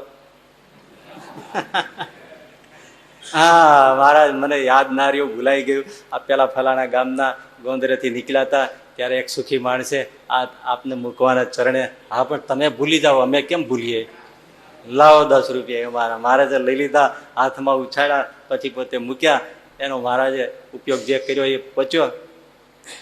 વર્ષો ગયા. 10 રૂપિયા આપનારો માણસ, એને ભયંકર રોગ લાગુ પડ્યો. વૃદ્ધાવસ્થા, શરીર એટલે આધેડ અવસ્થા થઈ હોય. 50 પછીની ઢળતી ઉંમર, 60ની આસપાસ. રોગ કોઈ રીતે સારો થાય નહીં. એ માણસે વિચાર કર્યો કે હવે જીવાય નહીં, આમાં તો આપણને દુઃખનો પાર નથી. બાજુમાં દરિયાકાંઠો હશે એટલે વિચાર કર્યો કે આપણે દરિયામાં પડીને વાત પૂરી કરી નાખી. એમણે એના નોકર હતો ને એમને વાત કરી કે જો આપણે છે ને કોઈને કહેવાનું નથી, તીર્થયાત્રાએ જવું છે, વેલો ગાડું લઈને આવજે અને આપણે તીર્થે નીકળી જવું છે, પણ કોઈને કહેતો નહીં, મારે એકલા યાત્રા કરવી છે. હવે એ તો ઓલાને ખબર નહીં આને અંતિમ યાત્રા કરવી છે. ગાડું જોડ્યું, પેલા શેઠ બેસી ગયા, ગયા દરિયા કિનારે, ગાડું છેડે ઊભું રાખ્યું. નોકરને એમ છે કે આ સ્નાન કરી લેશે ને વાત પૂરી થશે. પણ સ્નાન કરવું હોય તો કપડાં બદલે ને. હવે હમણાં તો કઈ કપડાં બદલવાનું આવ્યું જ નહીં, એમને સીધા હાલવા જ માંડ્યા. એટલે પેલા ચાકરે કીધું કે શેઠજી તમે સ્નાન કરવું હોય, કઈ પૂજા વિધિ કરવી હોય તો એ બધું એનું વ્યવસ્થિત કરો, આમ તમે ક્યાં જાઓ છો? એટલે પાછળ પાછળ આવે. એટલે કે તું હવે જા, બળદગાડું લઈ જા અને ઘરે પહોંચી જા, ઘરના બધાને કહી દેજે હવે બાપા આવવાના નથી. કાં? તો કે જો ભાઈ મને આવો રોગ થયો છે ને હવે કોઈ સારું થાય એવો ઈલાજ નથી, એટલે મારે હવે અહીં વાત પૂરી કરવી છે ને દરિયામાં પડવું છે. નોકરે પગ પકડી લીધા. એ કે બાપા એમ હું તને મરવા ના દઉં, તો કે મૂકી દે. હવે મને જવા જ દે. ગમે તેમ કરી નોકરને છૂટો પાડ્યો, દરિયાને કાંઠે જવા માંડ્યો. એ જ વખતે આમથી એક ભૂદેવ આવ્યા. હા, હાથમાં લાકડી, ત્રિપુન તણેલું, માથે ઢીલી પાઘડી, ઢીલું ધોતિયું, 56 ઇંચ લાંબો જબલો, અને ધીમે ધીમે હાલ્યા હરિઓમ હરિઓમ કરતા. પેલા સુખી માણસ હતા, એમને કીધું, એ દાદા આમ ક્યાં જાઓ છો? ભૂદેવ લાકડી આમ ટપકારીને કીધું, આમ ક્યાં જાઓ છો? બસ આ જરાક લટાર મારું છું, પછી દરિયામાં સ્નાન કરીને વિયા જશે. ભૂદેવ આમ નેચવા માંડીને કે, આત્મઘાત કરવા આવ્યા છો ને ખોટું કેમ બોલો છો? અરે તમારી ભલી થાય ભૂદેવ, તમને કેમ ખબર પડી ગઈ? મારે તકલીફ છે, આવું છે, એટલે હવે હું મરવા માંગુ છું, એટલે પૂરું કરવા આવ્યો છું. ના મરાય, ભગવાને આવો દેહ આપ્યો છે, મરવું શા માટે? અરે બાપા, રોગ સહન થતો નથી, રોગ મટતો નથી, અને ઘરમાં પછી અળખામણા થાય એ કરતા માન હોતા વ્યાજ આવવા દો ને. એટલે હવે મારે પાછું ફરવું નથી. ભૂદેવે હાથ પકડી લીધો, હું તમને મરવા ન દઉં, પેલા કે તમે મૂકી દો. માંડ માંડ નોકરને છોડાય હોય તો બીજા આવ્યા, મરવાનો મેળ નથી પડતો. ભૂદેવ હવે તમે હાથ જોડું છું, મને જવા દો, મારી વાત પૂરી થઈ ગઈ. રગજગ બહુ ચાલી, ત્યારે છેવટે પેલા ભૂદેવે કહ્યું કે જો શેઠજી તમારે મરવું હોય, આત્મહત્યા કરવી હોય તો કરો, એનો મને કોઈ વાંધો નથી, જાઓ મરો, પણ પેલા તમારા 10,000 લઈ લ્યો, પછી તમે આત્મહત્યા કરો. બોલો કે મેં તમને 10,000 ક્યારે આપ્યા છે એની વાત? તો કે તમારા છે 10,000 મારી પાસે, એ 10,000 લઈ લ્યો, પછી તમે તમારે મરો. અરે પણ મેં તમને આપ્યા નથી, હું તમને ઓળખતો નથી. તમે મને નથી ઓળખતા, પણ હું તમને ઓળખું છું. યાદ કરો, તમારા ગામને ગોંદરેથી કોઈ સંઘ નીકળ્યો હતો, હા તો વર્ષો પહેલા, ત્યારે 10 રૂપિયા આપ્યા હતા. હા, કોને આપ્યા હતા? અરે એ ગરડા ભગવાન સ્વામિનારાયણ પાસે જતા હતા, મેં કહ્યું હતું કે એને 10 રૂપિયા મારા તરફથી આપજો. એ સ્વામિનારાયણ હું પોતે વ્યાજ સહિત દેવા આવ્યો છું.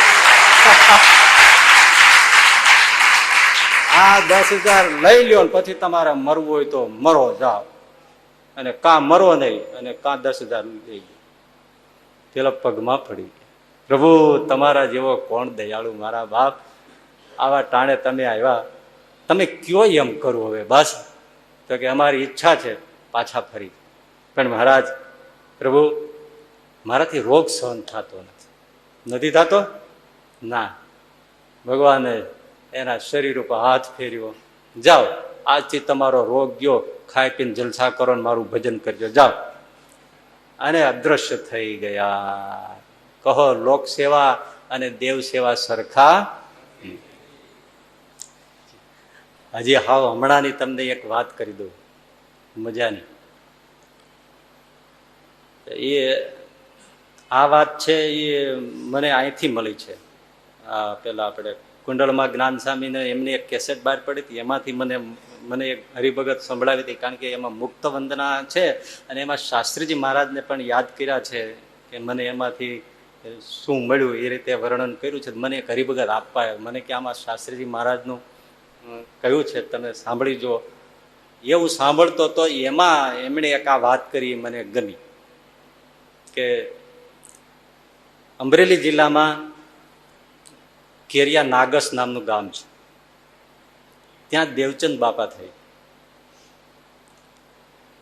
એ દેવચંદ બાપા હજી હમણાં 2 વર્ષ પહેલા જ ધામમાં ગયા.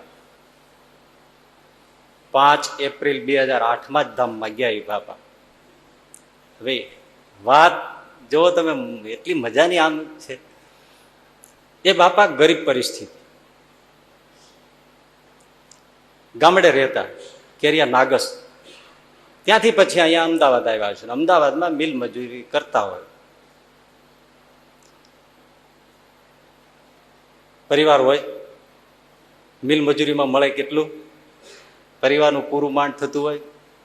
પણ ભગવાન સ્વામિનારાયણનું ભજન ને ભક્તિ ને શ્રદ્ધા ને નિષ્ઠા એ તો ભાઈ વેચાતી બજારમાં જ મળતી નથી. પૈસા વાળાને હોય ને ગરીબને ન હોય એવું જ નથી. પણ આને એવું મહારાજનું બળ શિક્ષાપત્રીમાં કીધું એ આપણે કરવું જ જોઈએ. વાત ક્યાં આવી? આપણે જે કઈ છે ને બધા દશાંશ વિશાંશનો શ્લોક ટપી જાય, આમણે કીધું મહારાજે દશાંશ વિશાંશ કીધો છે, આપણે ગરીબ છીએ તો ગરીબની રીતે, પણ આપણે 10મો 20મો ભાગ કાઢવો જ જોઈએ. પણ બહુ ગરીબ પરિસ્થિતિ. કદાચ ઓલો કઠિયારાની જે વાત કરીએ છીએ ને એ વધારે સુખી હશે, એવી ગરીબ પરિસ્થિતિ. છતાંય 20મો ભાગ કાઢે. જુઓ, એવો ગરીબ કોઈ નહીં હોય. 20મો ભાગ તોય કાઢે. પણ એમ કરતા કરતા પછી જયારે પૂરું જ ન થાય, ખાવાનો મેળ ન પડે, માણસે ભૂખ્યું રહી જવું પડે પોતાને પરિવારને, તો કેવી રીતે 20મો ભાગ કાઢે, 10મો ભાગ કાઢે? એટલે એને નહીતર ચોખ્ખો કાઢતા, કસીને કાઢતા. પણ અતિશય ભૂખની વેળા આવે તો પોતાને પોતાના પરિવારને તો પછી થયું કે હવે આપણાથી કઈ પહોંચી વળાતું નથી. એટલે દશાંશ વિશાંશ દેવ ધર્માદો કાઢવાનું બંધ કર્યું. મહિનો ગયો અને મહારાજ આવ્યા, દર્શન આપ્યા. બોલો, આમ સામે ઉભા રહ્યા. ભગત, અરે મહારાજ, ધન ભાગ ધન ગળી, આપને માને આપના દર્શન થયા, બહુ રૂડા શોભો છો વાલા. હા હા પ્રભુ. તે મહારાજ અચાનક કેમ આવું થયું? તો કે અમારો ભાગ કેમ કાઢતા નથી, અમારો ભાગ કેમ કાઢતા નથી. દેવચંદ બાપા કે પણ કઈ ખાવાનું પૂરું થતું નથી, જ્યાં સુધી હું એકલો ભૂખ્યો રહી જતો ત્યાં સુધી તો કાઢી દેતો, પણ હવે પરિવારનો શું દોષ, એ બધાને ભૂખ્યા રહેવાના વારા આવે એટલે હવે પછી મહારાજ કઈ પહોંચાય નહીં તો તમારો ભાગ ક્યાંથી કાઢું, પૂરું થવું જોઈએ ને. શ્રીજી મહારાજ શું કીધું ખબર? ઈ હું કઈ ન જાણું, મારે તો મારો ભાગ જોઈએ. ભાઈ આ કઈ સામાન્ય વાત છે? પૈસાનો ભૂખ્યો છે મારો બાપ, પણ એ તો લાડ કરે છે ભક્તો આજગળ. હું કઈ બીજું જાણું નહીં, મારે મારો ભાગ જોઈએ. રાજા ધીરાજ છે. મને એક વાત યાદ આવી ગઈ છે બાપલા, પણ હું તમને કહી દઉં ટૂંકમાં. એક રાજ્યની અંદર 12 વર્ષ સુધીના દુષ્કાળ પડ્યા, લોકો પીડાવા માંડ્યા. પછી રાજેશ્વરી રાજા જે હતો એમણે વિચાર થયો કે મારો આ દુષ્કાળ બંધ થતો નથી, મારે કોઈની સલાહ લેવી જોઈએ. ઘણાની લીધી પણ કોઈએ કઈ જવાબ આપી ન શક્યો. એમાં એક માથા ફરેલો સાધુ મળ્યો અને એને વાત કરી કે બાપા 12 વર્ષથી વરસાદ નથી થતો, એનું કારણ શું? તો કે એક રસ્તો બતાવું. શું થાય તો થાય, તો કે કરી દઉં. તો કે તમારે છે ને સવારથી સાંજ સુધી ભીખ માગવા નીકળવાનું, જે ભિક્ષામાં મળે એ ખાઈને એક વાર એકની આગળ હાથ લંબાવવાનો, જે મળે એ જમવાનું, આખો દિવસ ઉપવાસ કરવાનો. આ તમે કરી શકતા હો તો બીજે દિવસથી વરસાદ થાય. બરાબર. સમ્રાટ કે હું ભલે હું સમ્રાટ છું પણ હું ભીખ માગીશ મારા પ્રજાને માટે. હે? અને ખરેખર બીજે દિવસે સમ્રાટ, હવે તો રાજા રાજનો લિબાસ થોડો બદલી જાય, કાંઈ જોડી નાખી અને ભિક્ષા માગવા નીકળ્યો. હવે પ્રજા તો ગરીબ જ હતી ને, જ્યાં જાય ત્યાં કોઈની પાસે કઈ હોય નહીં, આપે શું? એમાં જતા જતા છેવટે એક ભિખારી સામે મળ્યો, બીજો તો નહીં, ભિખારી. એ ભિખારીને ક્યાંકથી એક ખોબો 2 ખોબા ચોખા મળેલા, એ લઈને પોતાના ઘરે જતો હતો. તો ભિખારીને એમ થઈ ગયું કે આજ તો સમ્રાટ આપણી સામે આવે છે, આજ આપણું દાળદર ગયું. હું સમ્રાટ પાસે માગી લઈશ એટલે સમ્રાટ કાંઈ નહીં, એકાદો મોતી એકાદો હીરો હાર કાંઈક તો આપશે, જોઈ લઈએ પછી બીજા રાજમાં વૈયા જઈશું, પણ આપણું હાથ પેઢીનું દારિદ્ર જાય. એમ માનીને ભિખારી રાજાની પાસે નજીક આવ્યો. રાજાને એમ છે કે આ મળ્યો છે તો હું ભિક્ષા માગી લઉં. અને રાજા એ ભિખારી પાસે સામેથી ગયા. હવે ભિખારી માગે એ પેલા રાજાએ જોડી લંબાવી, ભિક્ષા દેહી. ઓઈલો કે મારી નાખ્યા.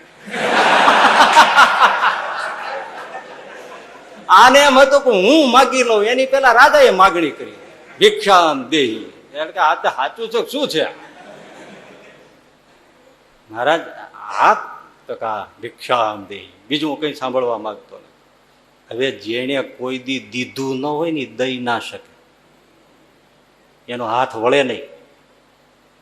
એટલે આને થયું કે આટલું કર્યું જ છે ને, આવ્યો છે રાજા માગે છે તો શું હોય, કરવું શું?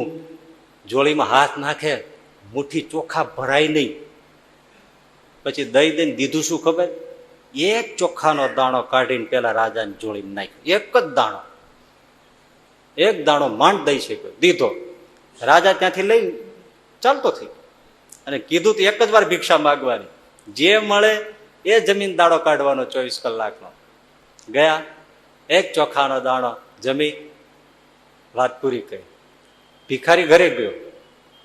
ઘરે જઈને ક્રોધમાં, આવેશમાં એક દાણો દીધો એની વસવસામાં, અને રાજાએ મને કાંઈ આપ્યું નહીં, મારે આપવું પડ્યું. આવો દાડો નીકળ્યો એમ જાણીને ક્રોધમાં એની પત્ની આગળ જોડીનો ઘા કર્યો કે આ કોણ જાણે કેવો છે દેશને, કેવી છે રાજા, કે આજ તો રાજા મળ્યો ને મને મળવાનું હોય એની જગ્યાએ મારી પાસે ભીખ માગી. આ જમાનો કેવો આવી ગયો, હળાહળ કળુગ. પછી શું થયું? એની ઘરવાળી કે શું થાય કે મેં તો પછી એક ચોખાનો દાણો દીધો.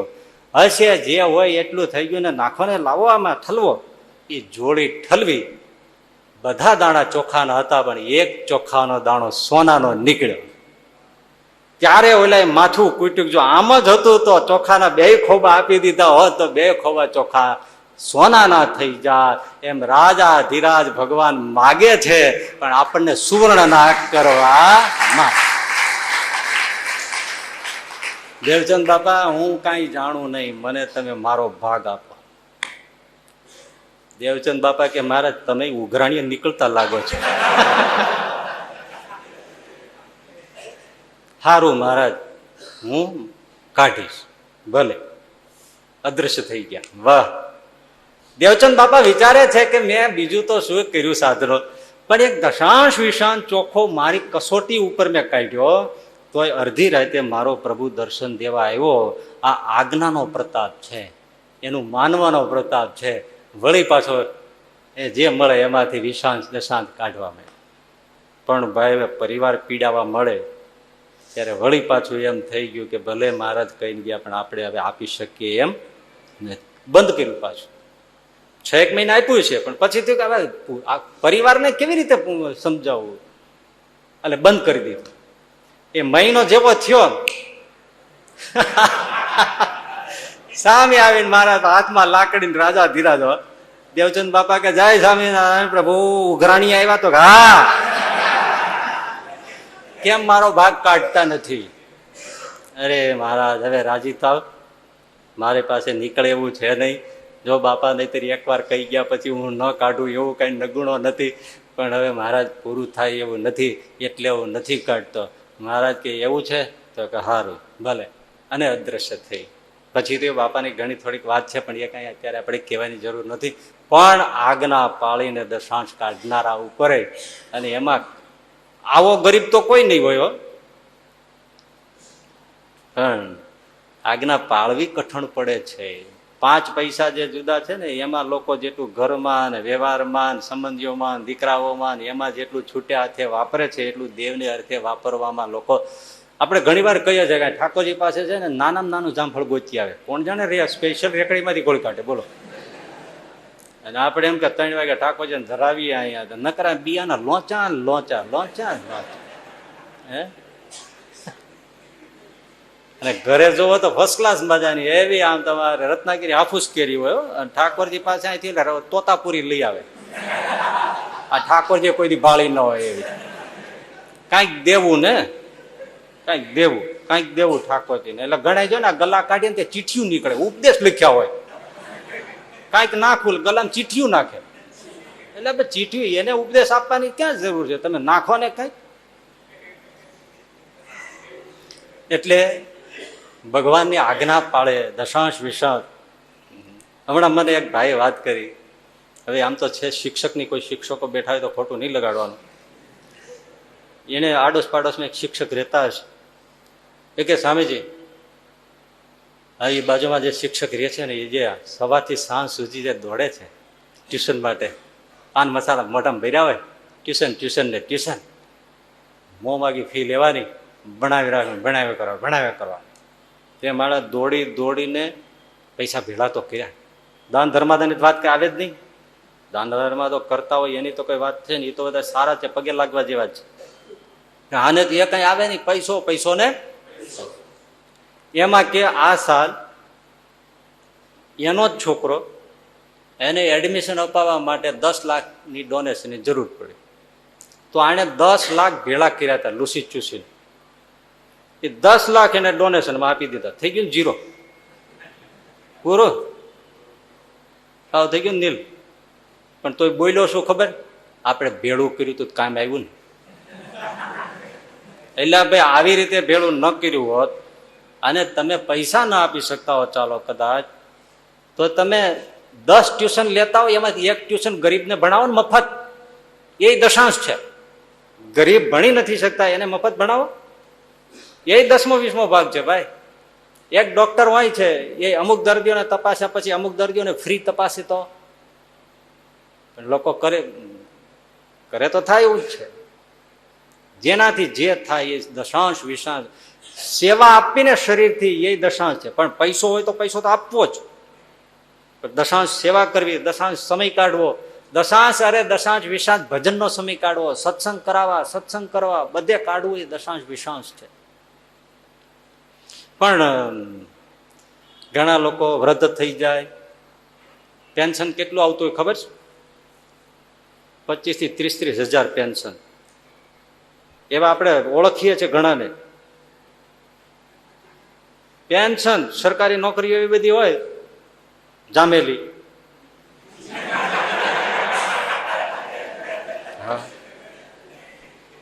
આપણે પૂછીએ તો આપણને ચક્કર આવી જાય. પેન્શન આપણને બહુ એમ થાય 5,000, 7,000, 8,000, 10,000, બહુ તો 12,000, અરે 15,000 પેન્શન આવે. બહુ કેટલું આપે?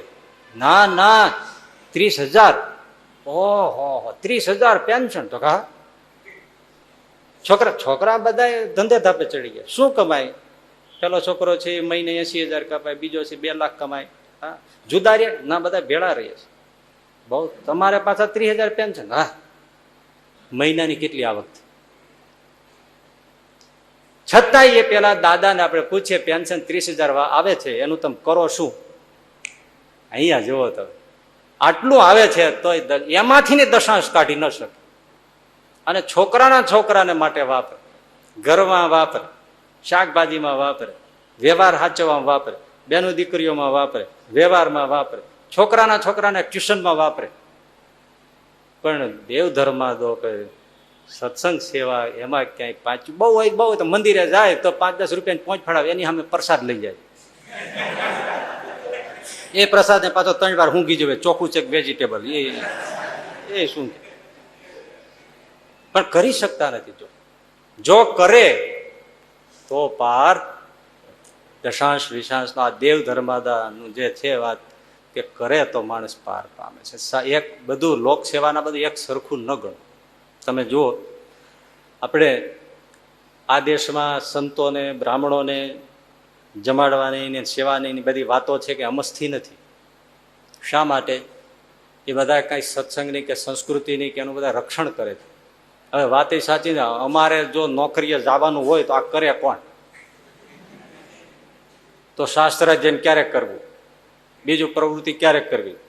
નોકરીએ જવાનું હોય તો કઈ રાતે ખિસ્સા કાપવા જતા નથી.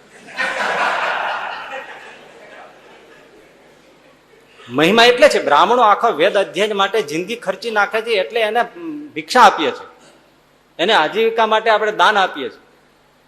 એ મહત્વનું કાર્ય છે. એટલે સત્સંગની પ્રવૃત્તિઓમાં ઉત્સવ સમયમાં આ બધા લોકો દાન કરે. ઉત્સવ સમયમાં કથા વાર્તા દર્શન આ તે બધું થાય. ઘણા લોકો એમાંય નથી આપી શકતા. હમણાં ભુજનો ઉત્સવ ગયો ભાઈ, આપણને તો રાજાધિરાજ ઉત્સવ લાખો લોકો આવ્યા, પણ જુઓ ને કેટલાક લોકોએ શેરડીના સિચોડા એના મૂકી દીધા. વાવીતી શેરડી એના જ માટે બધા હરિભક્તો જે આવે સવારથી સાંજ સુધી 9 દિવસ સુધી છૂટથી રસ શેરડીનો જેને જ્યાં પીવો હોય જેટલો પીવો એટલો કોઈ પૂછનાર નહીં. એને શેરડી હું નાખી દેવા વાવી હતી? થોડુંક 2 ઘડી વિચારો. એને સિચોડે જઈને રસ પીનારાને નહીં થતું હોય કે આમ દેવ સેવા કે સત્સંગ સેવા કરવી જોઈએ. આપણે ઉત્સવ સમય હોય તો નફરત કરીએ ને આ લોકો ખર્ચા કરે છે ખોટું ઉડાડી મારે છે, તો તું અહીં શું કામ પી છો? પણ આ તો ઉડાડી નાખે છે તો 3 ગ્લાસ ટટકારી શું કામ ગયો તું? દેનારા વિચાર નથી કરતા. એ એટલો જ વિચાર કરે છે કે જેના મોઢામાં ભગવાનનું કે નામ હોય એના પેટમાં જો અમારું કાંઈ જાય તો ભગવાન રાજી થઈ જાય, એટલા માટે આપે. ત્યારે તમે હળેલ બુદ્ધિના તમે વિચાર કરો છો કે ઉત્સવ સમયમાં આમ થાય છે, લોકો ખાઈ જાય છે ને થાય છે, એ તમે એને ભગવત સ્વરૂપ જોઈ નથી શકતા, એટલે 5 પૈસો આપી નથી શકતા, અને આપે છે એની ટીકા કરો છો, ઉલટાના પાપના ભાગીદાર થાવ છો. એ હજારો માણસોને જમાડનાર હશે, એ ચોખા ઘીમાં બધું જમાડીને તમે શીરો પૂરી કંસાર ચૂરમાના મોતિયાના લાડુ બરફીન પેણા જમાડતા હશે, તે પૈસા વધારાના હોય એને મહિમાથી આપે છે. ત્યાં દેવના દર્શન કરવા આવ્યો હોય એ અધિકારી છે, એના પેટમાં અમારું કંઈક જાય. લીંબુ શરબતના બધા મૂકી દીધા હોય, જેટલી જોઈએ એટલી ખાંડ વાપરો, જેટલા જોઈએ એટલા લીંબુ વાપરો, અરે છાશ છૂટતી પીવો, અમૂલના ટેન્કર મંગાવો, પણ અહીંયા જે આવ્યો એ બધાને છાશ પીવડાવો, ઓલો કે મારા તો શેરડી ખવડાવો પીવડાવો, ઓલો કે મારા લીંબુના શરબત પીવડાવો, ઓલી કોઈ કે બધાને મિષ્ટાને બપોરનું મારું જમાડો, સાંજે કે મારું જમાડો, પેલો કે સવારનો નાસ્તો પાણી મારું કરાવો.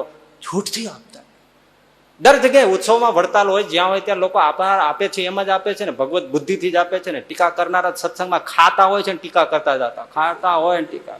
આપણે અહીંયા ઘણી વાર જમતા હતા, આવું બધું ન કરવું જોઈએ, તો તું જમે છે શું કામ? અહીંયા તારે જમવું શું કામ જોઈ? એક બાજુ ટીકા કરવી, બાજુ આવી બુદ્ધિ ક્યારેય ન રાખવી. પૈસા આપ્યા વગર કઈ થતું નથી. ઉત્સવ સમય નકામા નથી. આપણે આપણા દેવના આપણા ઈષ્ટના ઉત્સવ નહીં કરીએ તો મુસલમાન કરવાના છે? ત્યારે ભલામણા થોડો વિચાર તો કરો. ઉત્સવ સમયથી લોકોને 2 સ્વામિનારાયણની વાત મળશે, 5 જણા આવ્યા છે, પ્રસાદ ખાઈ જશે, તો એના પેટમાં પીડ્યું છે, કોક દી બોલશે. નાખી દેવાની વાત થોડી છે કયા. એ લાખો લોકોને એમને વાપરી નાખતા છે, તે અમસા વાપરે છે. દેવને સોનાના શણગારો કરે છે, પણ એકવાર આમ જોઈ ગયો ને એને દેવ યાદ રહી ગયો હોય તો અંતકાલે કામ કેટલું થાય? એ તો જેને સમજણ નથી એ ટીકા કરે છે, પણ તમે એ ટીકામાં ભળો છો શું કામ? હા, અમુક મર્યાદાથી લોક સેવા પણ થવી જોઈએ, પણ દેવ સમય આ કથા વાર્તા ઉત્કર્ષ થતો હોય, આ ભગવાનની કથા વાર્તા થતી હોય, આ આપણે હોલ બંધાય હોય છે ને આપણે અત્યારે ભગવાનની વાત કરીએ છીએ, 5 જણાને સત્સંગનો રાહ મળે, જીવન સુધરી જાય તો શું નકામું જાય છે ભાઈ ભલામણ? અને આપ્યા વગર આ બધું થયું છે. તમારે જેમ મખી ચૂસકોઈ હોય એને એવાથી થાય. ઉછીની બીડીયું પીતા હોય એ દેતા છે આમાં. હવે બીડી આપો ત્યાં પાછો કે બાકસ દેજો, હવે એનાથી શું થાય? દેનારાથી થાય છે, દે છે તો બેસાય છે. તમે કારણ વગરના ટીકા કરો, એ પાપ છે.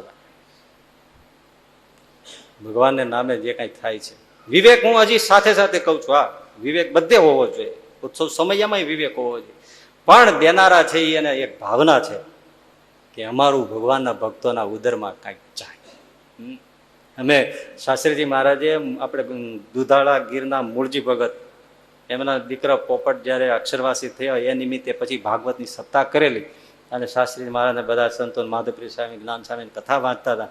મૂળજી ભગત 7 દિવસ સુધી ચોખ્ખા ઘીની મીઠાઈઓ બધું જ બનાવી ગામ આખાને જમાડી. તે શાસ્ત્રીજી મહારાજ કહે, મૂળજી ભગત આ બધું પહોંચી જવાય છે ને?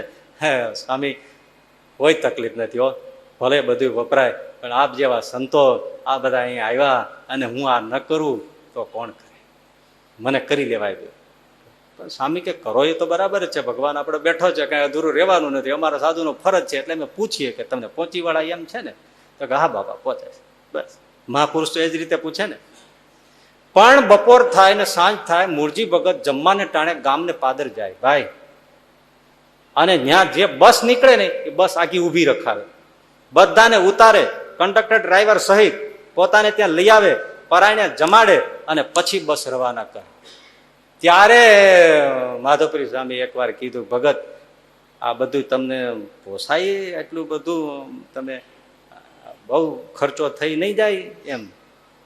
મૂળજી ભગત ગામડાના, હા, એને જવાબ દીધો, સ્વામી હું આ બધાને ગામને ગોંદરાથી જે નીકળે ને પકડીને જમાડું છું, જે આવે એને જમાડું છું ને, એ કોઈને હું માણસ જાણીને જમાડતો નથી, એને વાસુદેવ જાણીને જમાડું છું, કોઈને એમ જાણીને.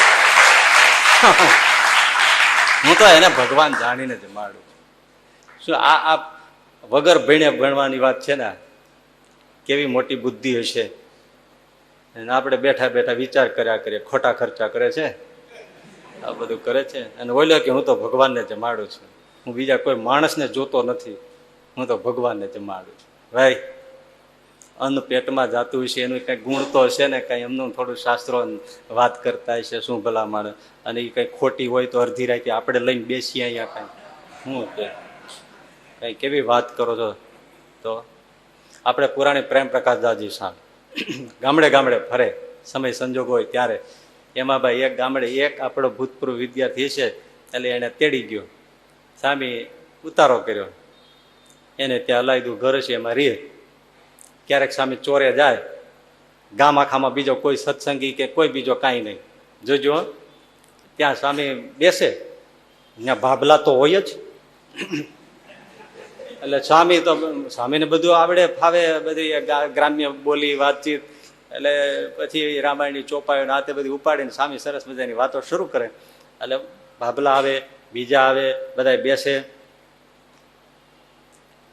સવાર સાંજ 2 ટાઈમ વાત કરે સ્વામી, 2 કલાક બોલે, પણ મારો એક કઈ નિયમ ગ્રહણ કરે નહીં. સાંભળે, સામે આમ બાંધીને બેહે, ફાળિયા હોંકારા દે, મૂછું મરડે, બધું કરે, ખોખારા મારે હામાં. ભાઈ સાચી સાચી વાત હો, સાચી આવ સાચી વાત હો, મહાત્માજી વાત સાચી, આમ બધું કરે. પણ કોઈ એમ ના કે નિયમ આપો ને ભજન કરીએ. તે આમ કરતા કરતા 4 દી વી ગયા. ઓલો આપણો ભૂતપૂર્વ વિદ્યાર્થી કે સ્વામી મા બાપ કે મેં તો ધાર્યું હતું કે તમે વાતો કરશો તો ગામમાં 2-5 જણા તો કઈક આ રસ્તે વળશે. સ્વામી કે હું વિચાર કરું છું પણ કોઈ પડતો નથી. હવે જાણજો, હાજી બનેલી વાત છે આ ભાઈ, આપને તો આ બધી કહીએ ત્યારે મહિમા આવે. પછી સ્વામી મનમાં વિચારે એ કે મારા આમાં એક કોઈ સત્સંગી થાય કે કોઈ ભગવાન ભજવાને માર્ગે જાય એવું તો નહીં થાય. પણ એને એક મનમાં જે હતો ને ભાવ એ તો આવે જ મગજમાં. 5મો દિવસ થયો, સ્વામી બેઠા છે, ત્યાં એક બાપા ફાળિયામાં કંઈક બાંધેલું આમ પાછળ નાખીને આમ આવ્યા. સ્વામી પાસે સામે બેઠા. મહાત્માજી રામ રામ. સ્વામી કે હા રામ રામ. હે સાધુ મહારાજ, અમે કાંઈક તમને દઈએ તો તમે જમો. સ્વામી કે જમવા જેવું હોય તો જમીએ. તો કે મારી વાડીએ મગફળી ગ્રાઉન્ડનટ એ મગફળી છે અને એના ઓળા મેં શેક્યા છે, તો એ હું લાવ્યો છું, તો તમે જમો. સ્વામી કે હા જમીએ. બસ એ ઓળા આપ્યા, સ્વામીએ લીધા, ત્યાંથી આવ્યા ઉતારે, ખોલી ઠાકોરજીને ધરાવ્યા. ભૂતપૂર્વ વિદ્યાર્થી બાજુમાં બેઠો હતો, એને સ્વામીએ કીધું, છોકરા તો હા હવે આ બાપા સત્સંગી થશે. તો કે કેમ? તો તું જોજે, હું 3 દીથી વિચાર કરતો હતો કે કોઈનું કાંઈક ખાવાનું આવે અમારા પેટમાં જાય તો એને ગણ થાય.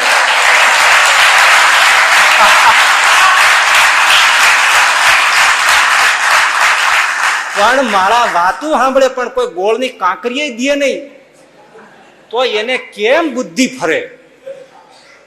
આજ આ બાપો લઈ આવ્યો છે, તું જોજે.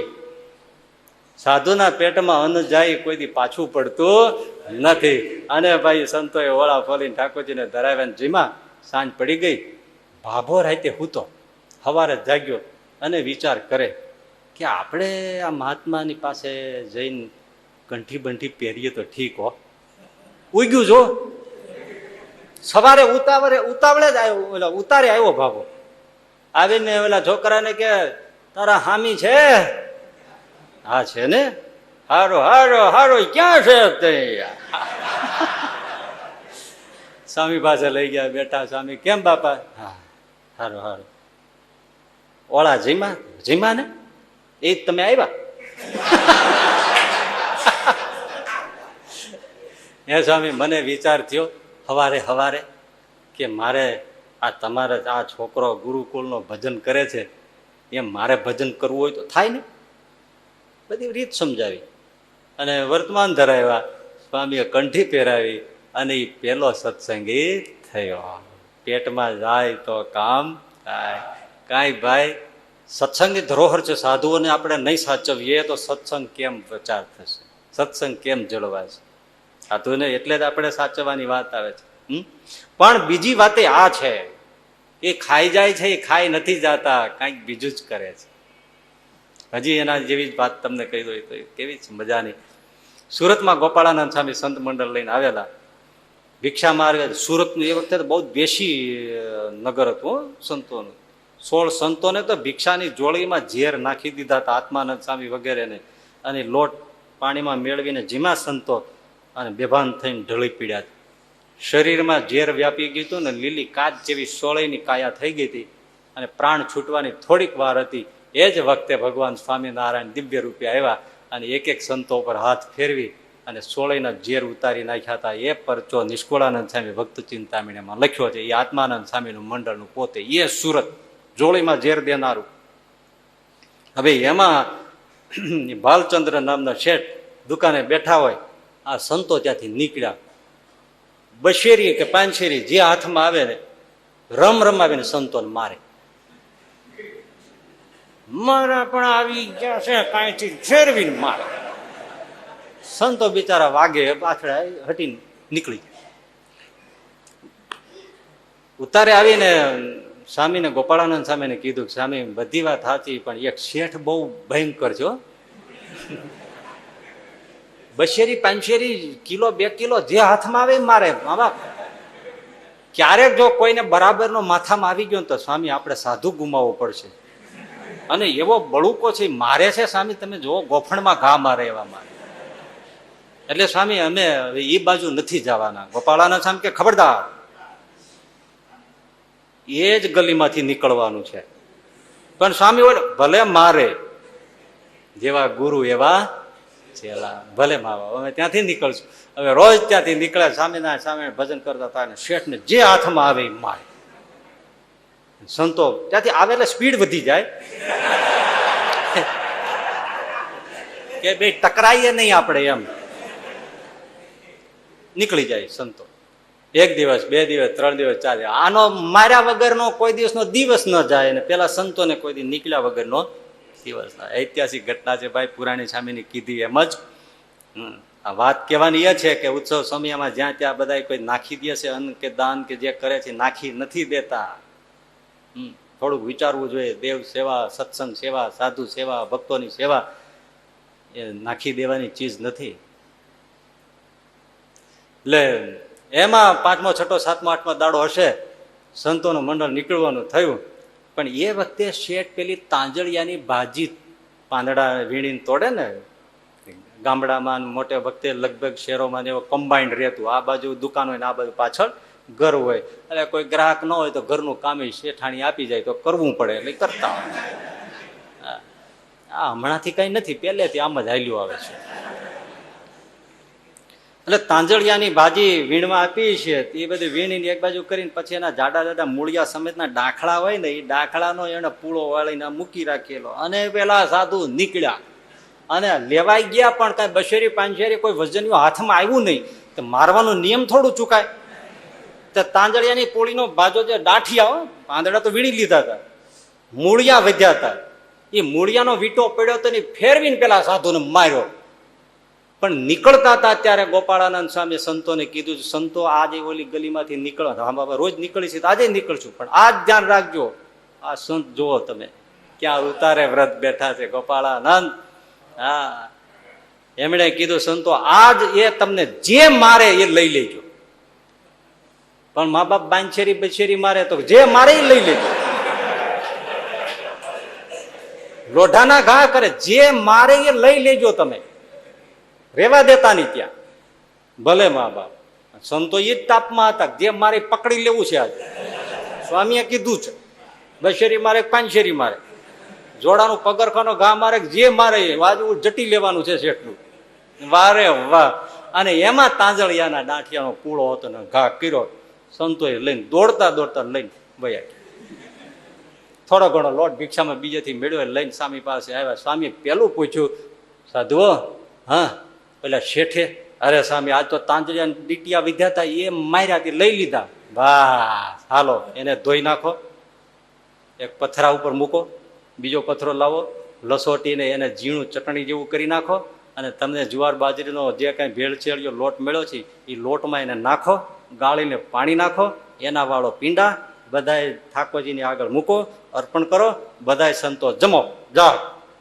એ તાંજળિયાના ડીંટિયા ચોળીને જમાડ્યા સંતો આવે, અને સંતના પેટમાં એના તાંજળિયાના ડીંટિયા ગયા.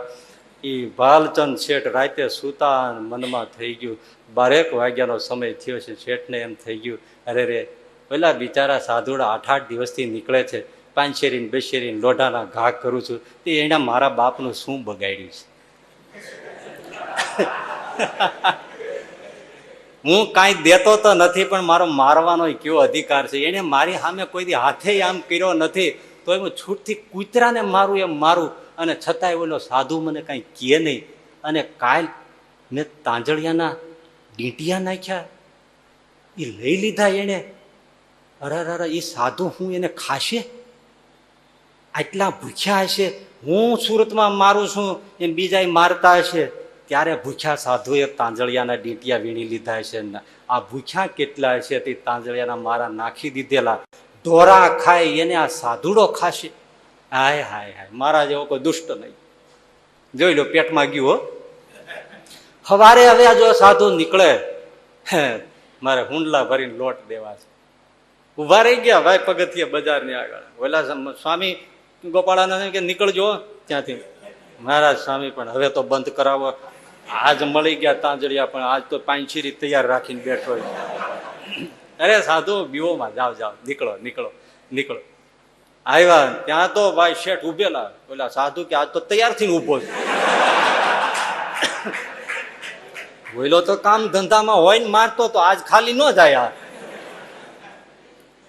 પણ જેવા નજીક દેખાણા એટલે બાલચંદ કે હે સાધુ મહારાજ અહીંયા આવો અહીંયા આવો. સાધુ કે જાવું કે નહીં? એમાંય હોય ને મોટા સંતો, એમણે કે હાલો હાલો, એમાં હોય હાલો. શેઠ પાસે જાય એટલે સ્વામી છાતીએ જાય, હાલો. આવ્યા સાધુઓ, મારા અપરાધ માફ કરજો, રોજ તમને હું મારું પીટું છું, પણ મને તાંજળિયાના ડીટિયા નાખ્યા એ તમે કાલ ખાધા હશે, ઢોર ખાઈએ તમે ખાઓ, આજ અમારે લોટ આપવો છે, લાવો છો. હુંડલા ભરી ભરીને જોડીમાં નાખ્યા. સંતોના 40-40, 50-50, 60-60 મંડળ રહેતા. ત્યાંથી ફરીને સ્વામી પાસે આવીને ઢગલો કર્યો, સ્વામી આજે શેઠે તો એક જ જગ્યાએ ભિક્ષાનું પૂરું કરી દીધું. કર્યું ને? આ તાંજળિયો ઉગ્યો, જો પેટમાં ગયો તાંજળિયો તો શેઠની બુદ્ધિ ફરી ભાઈ. અને બીજે દિવસે નીકળ્યા, પાકના તૈયાર લાડુ આપ્યા સંતોની ભિક્ષામાં.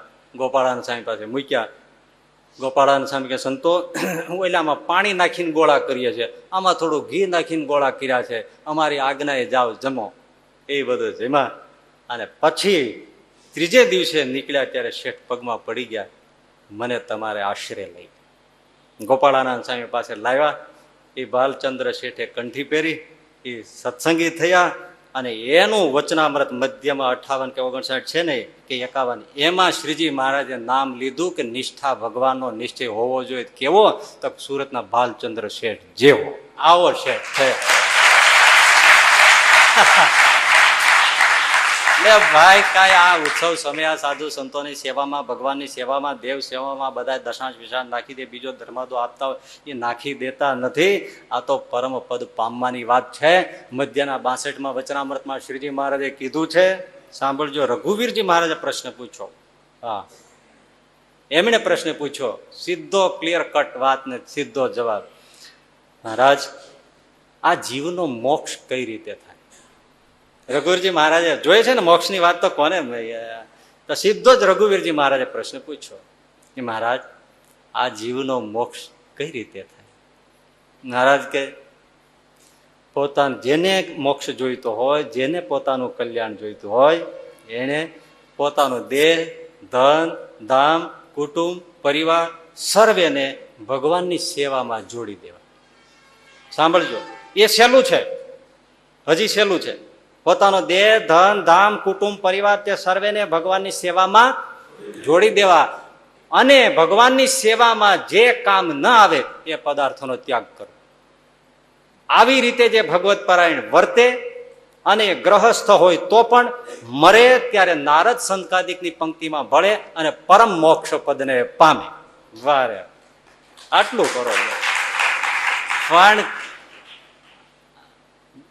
થોડુંક કઠણ પણ છે. આપણે બાર પટોળીના કાળુ વાવડિયા, લોમા વાવડિયા ભટ્ટવદર મહારાજ દાદા ખાચરને પરણાવા આવ્યા અને વળતું જાન જવાની હતી અને બાર પટોળી ઉભા રહેવાનું મહારાજને કીધેલું. ઉભા તો ન રહી શક્યા, પણ એના ભાઈને આગળથી કાળુ વાવડિયા મોકલ્યા. એ લોમા વાવડિયા આવી ગયા, મહારાજને આગળ રોક્યા, બળદના ચોકડા પકડી લીધા, મોરડા. મહારાજ અહીંયા રહેવાનું કીધું છે મારા મોટા ભાઈએ. મહારાજ કે ઉતાવળ છે પણ મહારાજ કાંઈક ગ્રહણ કરો. તો ગ્રહણોમાં એવું, આ બળદને વાટ મોટી, મુસાફરી જાજી, એ ગોળ આપો તો ગોળ ખવડાવીને પાણી પીવડાવી દે અવેડે, એટલે જાન પહોંચી જાય જલ્દી દાદાના દરબારમાં. લોમા વાવડિયાનો થઈ ગયો કે ગોળ તો હોનાની વીટી જેવો આખો પટારો ભર્યો છે, પણ કઈ બળદને ખવડાવી દેવાનો? સાધુ માટે માગ્યો હોય તો આ ગળે ગાડા ભરી દે. એટલે કીધું મહારાજ ગોળ તો નથી, કઈ વાંધો. નીકળી ગયા મહારાજ. અને કાળુ વાવડિયા ભટ્ટવદર એને માથે જવાબદારી હતી બધી, એટલે બધું સંકેલીને આવ્યા. લોમો એકદમ એકલો ગામને ગોંદરે ઉભો હતો. એલા ભાઈ, મહારાજને રોક્યા નહીં? તો ના રહ્યા. પણ કાંઈકમાં શું એમને ભાઈ ગોળ માગ્યો તે દીધો ના? મેં તો કીધું એને બળદ માટે માગ્યો, એટલે મેં કીધું કે ગોળ તો નથી. અરા રા રા રા રા રા. એલા માગનાર કોણ હતું એ તો જોવું તું. માગનાર કોણ હતો? બળદને ખવડાવવાની વાત પણ કોણે કરી હતી? હા ભાઈ, મને પછી થઈ ગયું કે મહારાજે માગ્યું ને મેં ના પાડી. પાછળ દોડ્યા, કાળુ વાવડિયા પગે પડ્યા. મહારાજ કે હવે નહીં, હું પાછો હમણાં તો નહીં આવું. બે ભાઈ નિરાશ થઈને આવ્યા. આખું ઘર ભેળું થયું. રાતે રોયા બધા. અરે મહારાજે માગ્યું ને આપણે આપ્યું નહીં. નિયમ લઈ લીધો, જિંદગીભર ગોળ ખાવો. આવડું છોકરું ગોળ ન ખાય. બાર પટોળીમાં કાળુ વાવડિયા, લોમા વાવડિયા બેયના પરિવારમાંથી કોઈ ગોળ ખાય. ભાઈ એ હજી સામાન્ય વાત, પણ એની ત્રણ પેઢીમાં કોઈ ગોળ ખાધો નહીં. એ કેમ થાય? જે પદાર્થ ભગવાનની સેવામાં કામ ના આવે એનો ત્યાગ કરી દેવો. ત્રણ પેઢીમાં અમારા વડવાઓ ગોળ ન આપી શક્યા, અમારે ગોળ ન ખવાય. આવડું છોકરું ગોળ ન ખાય. ચોથી પેઢીએ સાધુએ મુકાયું ત્યારે ચોથી પેઢી ગોળ ખાતી થઈ.